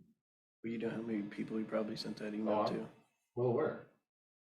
And I In certainly different hope states we're have charging him different- fees.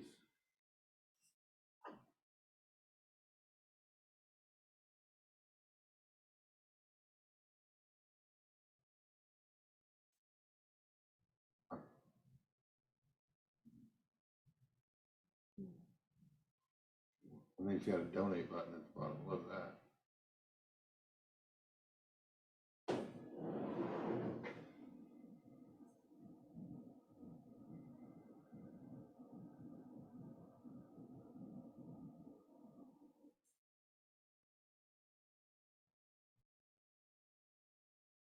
Yeah, see, I don't have any of the related names or emails. None of those. I'm sure there will be people within our county that do have a lot of these. But I think that's what we're looking for.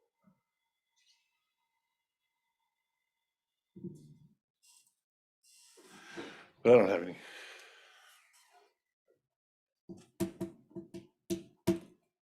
Oh, one other thing that came out of the healthcare advisory meeting was that Beacon has rebranded themselves.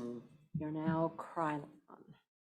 They're now what? Krylon? Carillon. Carillon. Probably Krylon, because isn't that what coats a pan so that it just non-stick Armor and coated. nothing sticks to it?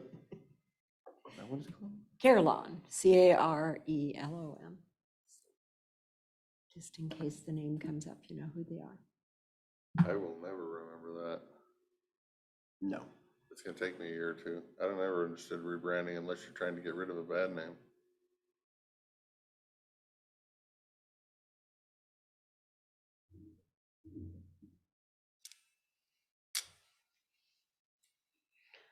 How's McKed going? Good. Busy. Saw you had an executive committee meeting.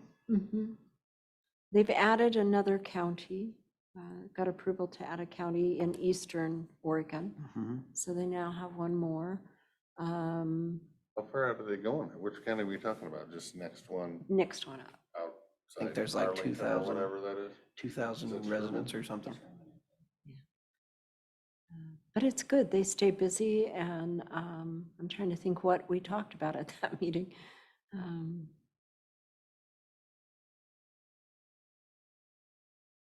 I'll have to start giving you updates.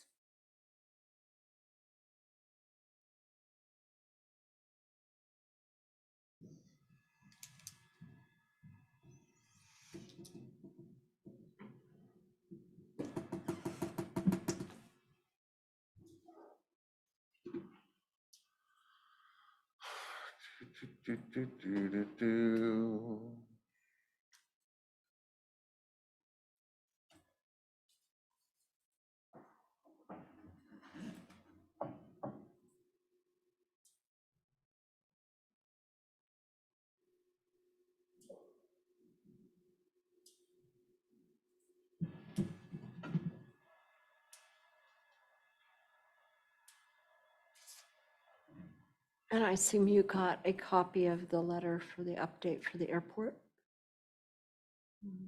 Oh, that went to the FAA. Yes, attorney, Yeah, yeah. I was been reviewing that. That was quick. I was shocked that came back so fast. Quick. I felt like it was. Well, it had been in the hands of city county for a while and then went to him. I was like, wow. What letter are we Only took them a speaking of? couple, 3 months. What letter are we speaking of? So when we paid, agreed to pay the 30 whatever $1,000 for outside counsel for the Catman and Kirsch, they did their review and sent it to the FAA. And I didn't think the review had been sent that long ago. When did Took a we while to get the When did we review. get that letter? Got an email about it. Just a couple days ago. I guess that's why I'm asking, Do you want a because, copy? well, somebody other than you would have to send me the copy. Yes. Okay. Where did it come from? Trying to think. Put me on the spot here. That's where I'm questioning. It came from Jeff Renard, the airport manager. I saw something from Jeff, but I thought it was Did he send you a copy? only, that's what I'm saying, let me look. I thought it was only the airport board packet. Agenda for airport board. Make sure I didn't have anything else from him.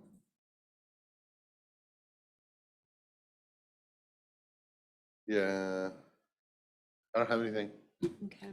so, yeah. Should be something we get from council, but you know. Yeah, I don't know how it was circulated.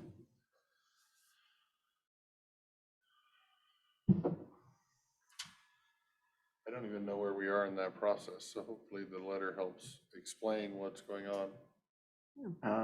I got it from council. Okay. Congratulations. And I may have too. I just seen Jeff Renard. It just said BCC, so I assumed everyone. I haven't seen nothing. What's the date? June 12th, yesterday. 11:09 a.m.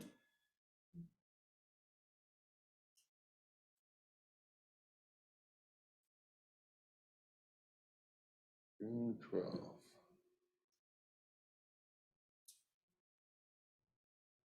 There it is. Yes, mine came from Mr. Cannell too. June 12th.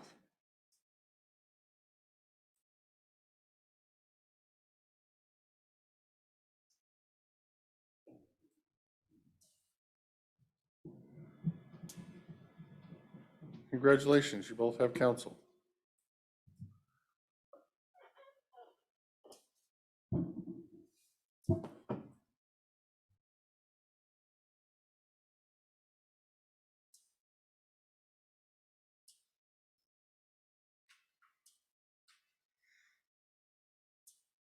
Yeah, it went to BOCC, so it should have came June. It says BCC. It Oh, didn't say BCC. Yes, you're right.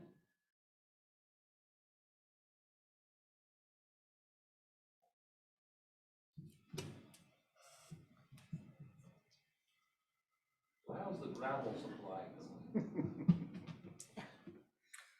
How's the gravel supply? That's the problem is, I need to call Riley Brothers. I'm Do you just want me to afraid of send what it the to you? price is gonna cost me.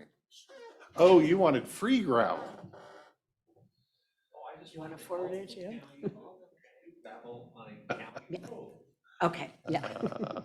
You wanted free transportation for your gravel.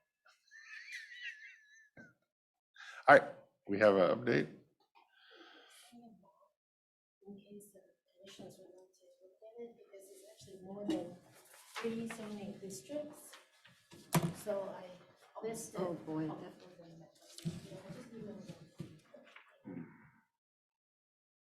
So I add.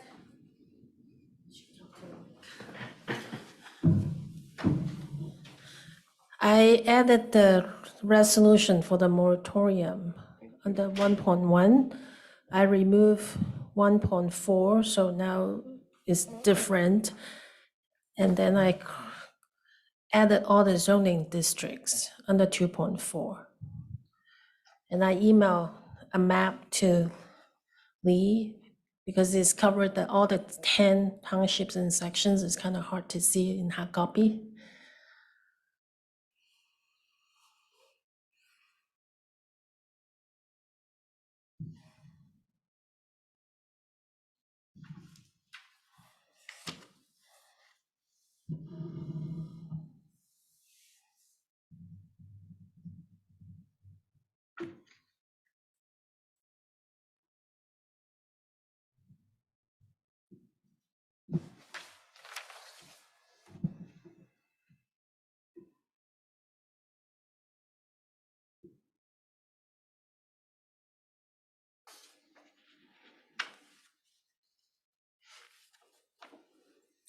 I guess my only curious aspect of this is, as we designated as a prohibited use, is there any way that somebody could interpret that all they have to do is go before the planning commission or board of adjustments to get a variance or whatnot to allow it to be used?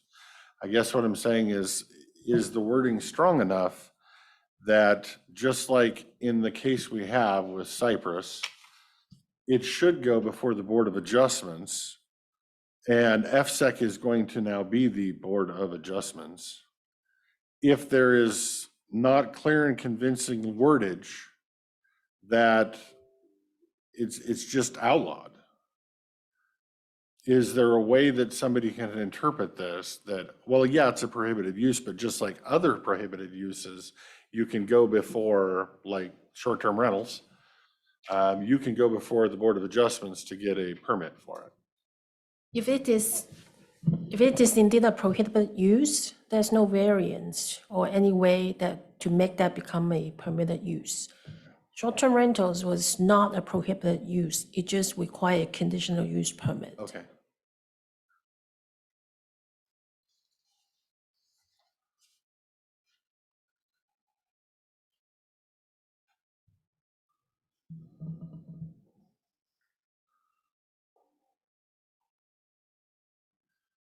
And yeah, I guess where I'm at is, just like we learned when we got here, nothing is done by this board that can't be undone by this board or a future board. So barring anybody that sees anything glaringly at issue, I would suggest we call a question and potentially sign the document and move on.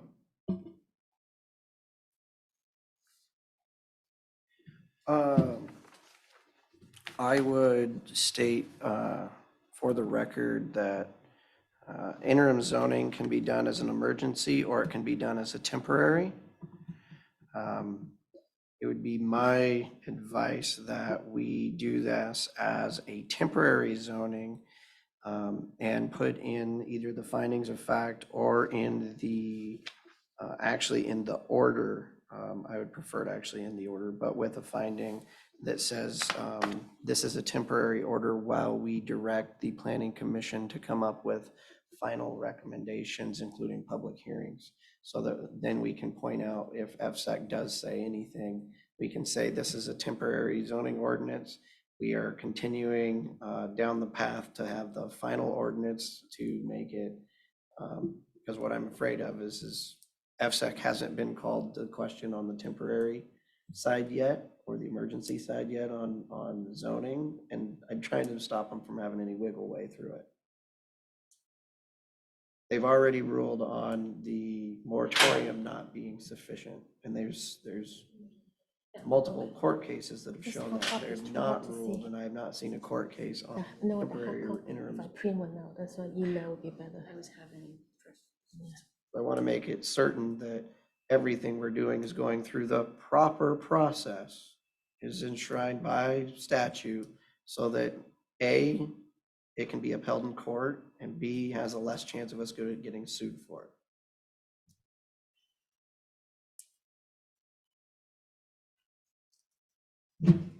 So in 1.4, could you put, the county needs to enact temporary/interim zoning controls to clearly convince the owner?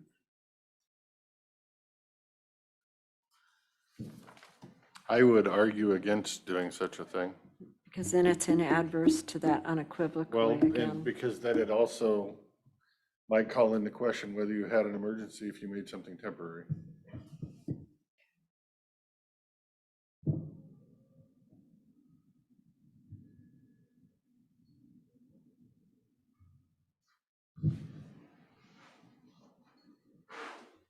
See, this is exactly why this is supposed to go to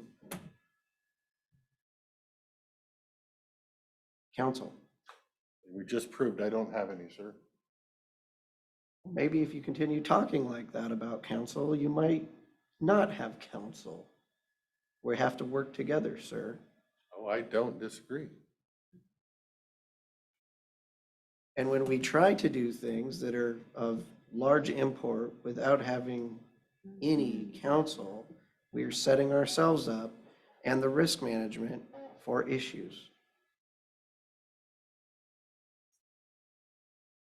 I'm just trying to do my job the best of my ability with the tools I have given to me by the voters. And in absence of some of those tools, I have to make decisions. Decisions that some people disagree with the policy of. Let me finish reading one thing.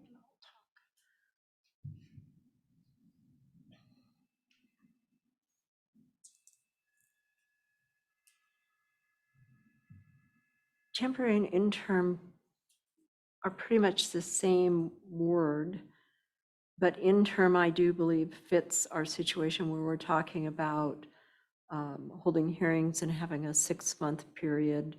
So I think adding temporary kind of just convolutes what's already being said. Interim has a more defined endpoint.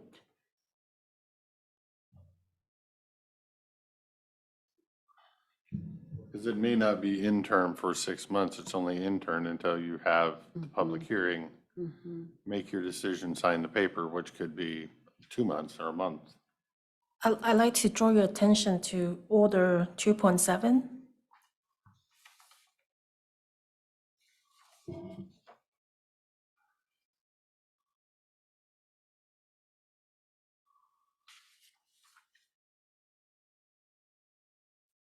Right, so So- this is essentially just the short-term window until we have the public hearings and all that kind of stuff, and then there will be a permanent solution. Right, this interim ordinance will only good for 6 months. Right. Right. That's just the maximum. That It could gives us be, the time to have the public hearing and whatnot, but if we don't need the whole 6 months and we have a public hearing and we make a decision a month from now, right. we can make the official long-term I, decision. yes, and I can add an order like 2.7 and then make this like a total of 2.8. Talk about the planning commission will, have the formal recommendation to the board to go through the proper process. Right now, this is a different process other than our usual planning commission process. So I can certainly make that clear if you like me to do. I'm fine I'm with it the good way it with is. interim after reading about their definitions. I'm good with interim. They basically say the same thing, but interim implies a more specific temporary context. Interim refers to something that is temporary and serves as a placeholder until something more permanent is put into place. which we can't do the permanent until we have the public hearing. So So, I'm good with that's kinda interim. where I I'm think at. it says what we're implying. Okay. Any other recommendations for Any changes? change, is what you're saying. Like what?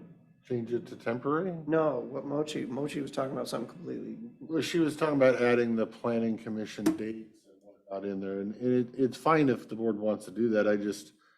I don't like to make things 17 pages of convoluted that doesn't need to be there. We're well aware that the planning commission is going to be done in a certain time, and I don't know that that needs to be in an ordinance. And the moratorium dates are driving that. So it's, to me, it's like, sure, we can make it very more, we can add 5 more pages to it and make it more easily understandable for everybody, but does that make it clear and concise? And I think the more words you add to something, the more dirty it makes it, not clear and concise. Well, I would say that adding 2.4 makes it very clear and concise. And so adding words is actually a good thing.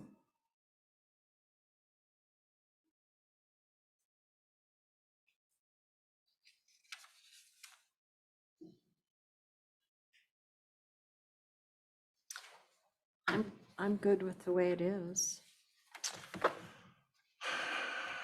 But again, it's my recommendation that we take this to council, and so long as council has no issues on it, I would have no problem voting for this and in favor of this as soon as council reviews it and stating this is the highest on our priority list, and we would like it back within 1 week for any possible changes in order to ensure that this will protect the county as the commissioners have. Well, I understand that. And you would have my vote on it in that time. Well, that's nice to know. You always ask, you always make assumptions on whether or not I'd vote for something. If the prosecutor sees this in next week and wants something worded differently, it can always be brought before us next week with a different word. But this will be a placeholder to hold us over until that happens. I don't think that's how the process is designed to work, sir. Yeah, and in the meantime, and in the next week, we've discussed this 5 times. If solar companies put in term permits to FSEC in the next week while I'm sitting around waiting, that is neglect on my part. And I'm not gonna go for that. Well, if you could say that, then you could say you've been neglectful since January when you passed the moratorium, and it shouldn't have been an interim zoning ordinance from the beginning. We've had 6 months, nobody's put something in. It's not like people can pull these things out of a hat. It's hundreds and hundreds of pages long. If somebody's planning on putting something in, they're gonna put it in no matter what. The question or not is whether they can go through the expedited process or not. That's really all this is, because we don't have full control over our own destiny in these situations.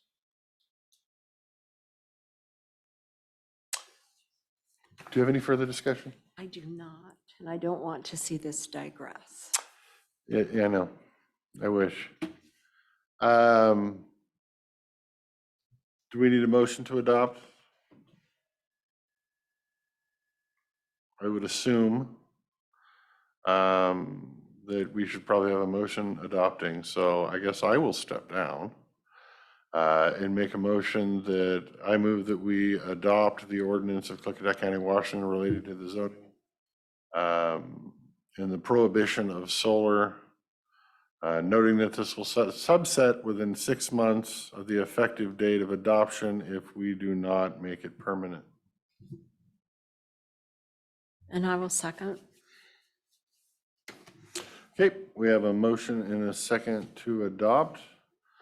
Any further discussion? As I stated before, I will be voting to abstain from this vote until legal has seen the results of it and had a chance to review. Any further discussion? Hearing none, all those in favor say aye. Aye. Aye.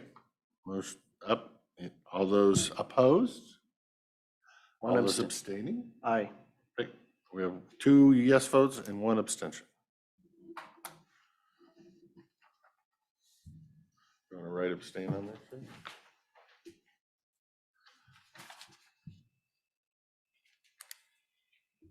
Anything else from me? No, and thank you.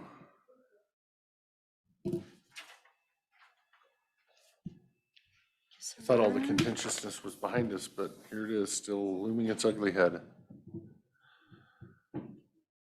Remember, you're like, oh, it's gonna get so much smoother, and I said, there's not a chance it's ever gonna get smooth. There's always something. It's one wildfire to the next. Oh, yeah. You can have it. What did she? The bills? Your paycheck. I don't get one. Oh, you could have had mine. I'd have got that out of my filing cabinet. That's As opposed to her filing cabinet. Any other pressing matters for the board before Thursday's workshop? And so did we have anything else? On our I agenda? mean, I don't mind adding the short-term rental thing on there, but I want to make sure that Rebecca is ready and capable before we put her on an agenda. Even if she's not, it would be good because we didn't have Lori's discussion the last time. And it would be nice to have at least some discussion no matter what, even if Rebecca doesn't have it finalized. Okay, yeah, I'm fine with that. I just don't want to rush them over there or think I'm putting them on the spot. I'm sure they have certain feelings after today. Well, they is a different story. I have the utmost respect for Rebecca. And all that she does, so. With that, if there's no other discussion, I would entertain a motion. Mr. Chair, I would make a motion to adjourn this regular meeting, noting that we will be meeting Thursday, June 15th, 2023 at 9 a.m. for scheduled workshops. We will be on the radio around 8 a.m. and we are including the STR discussion for the afternoon or late morning, depends on how everything's going.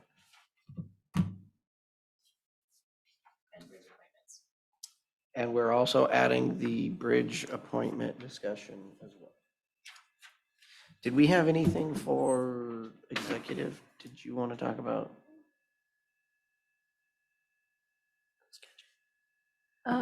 Sure. We could- Okay, we well, could that give- motion dies for lack of a second. Okay.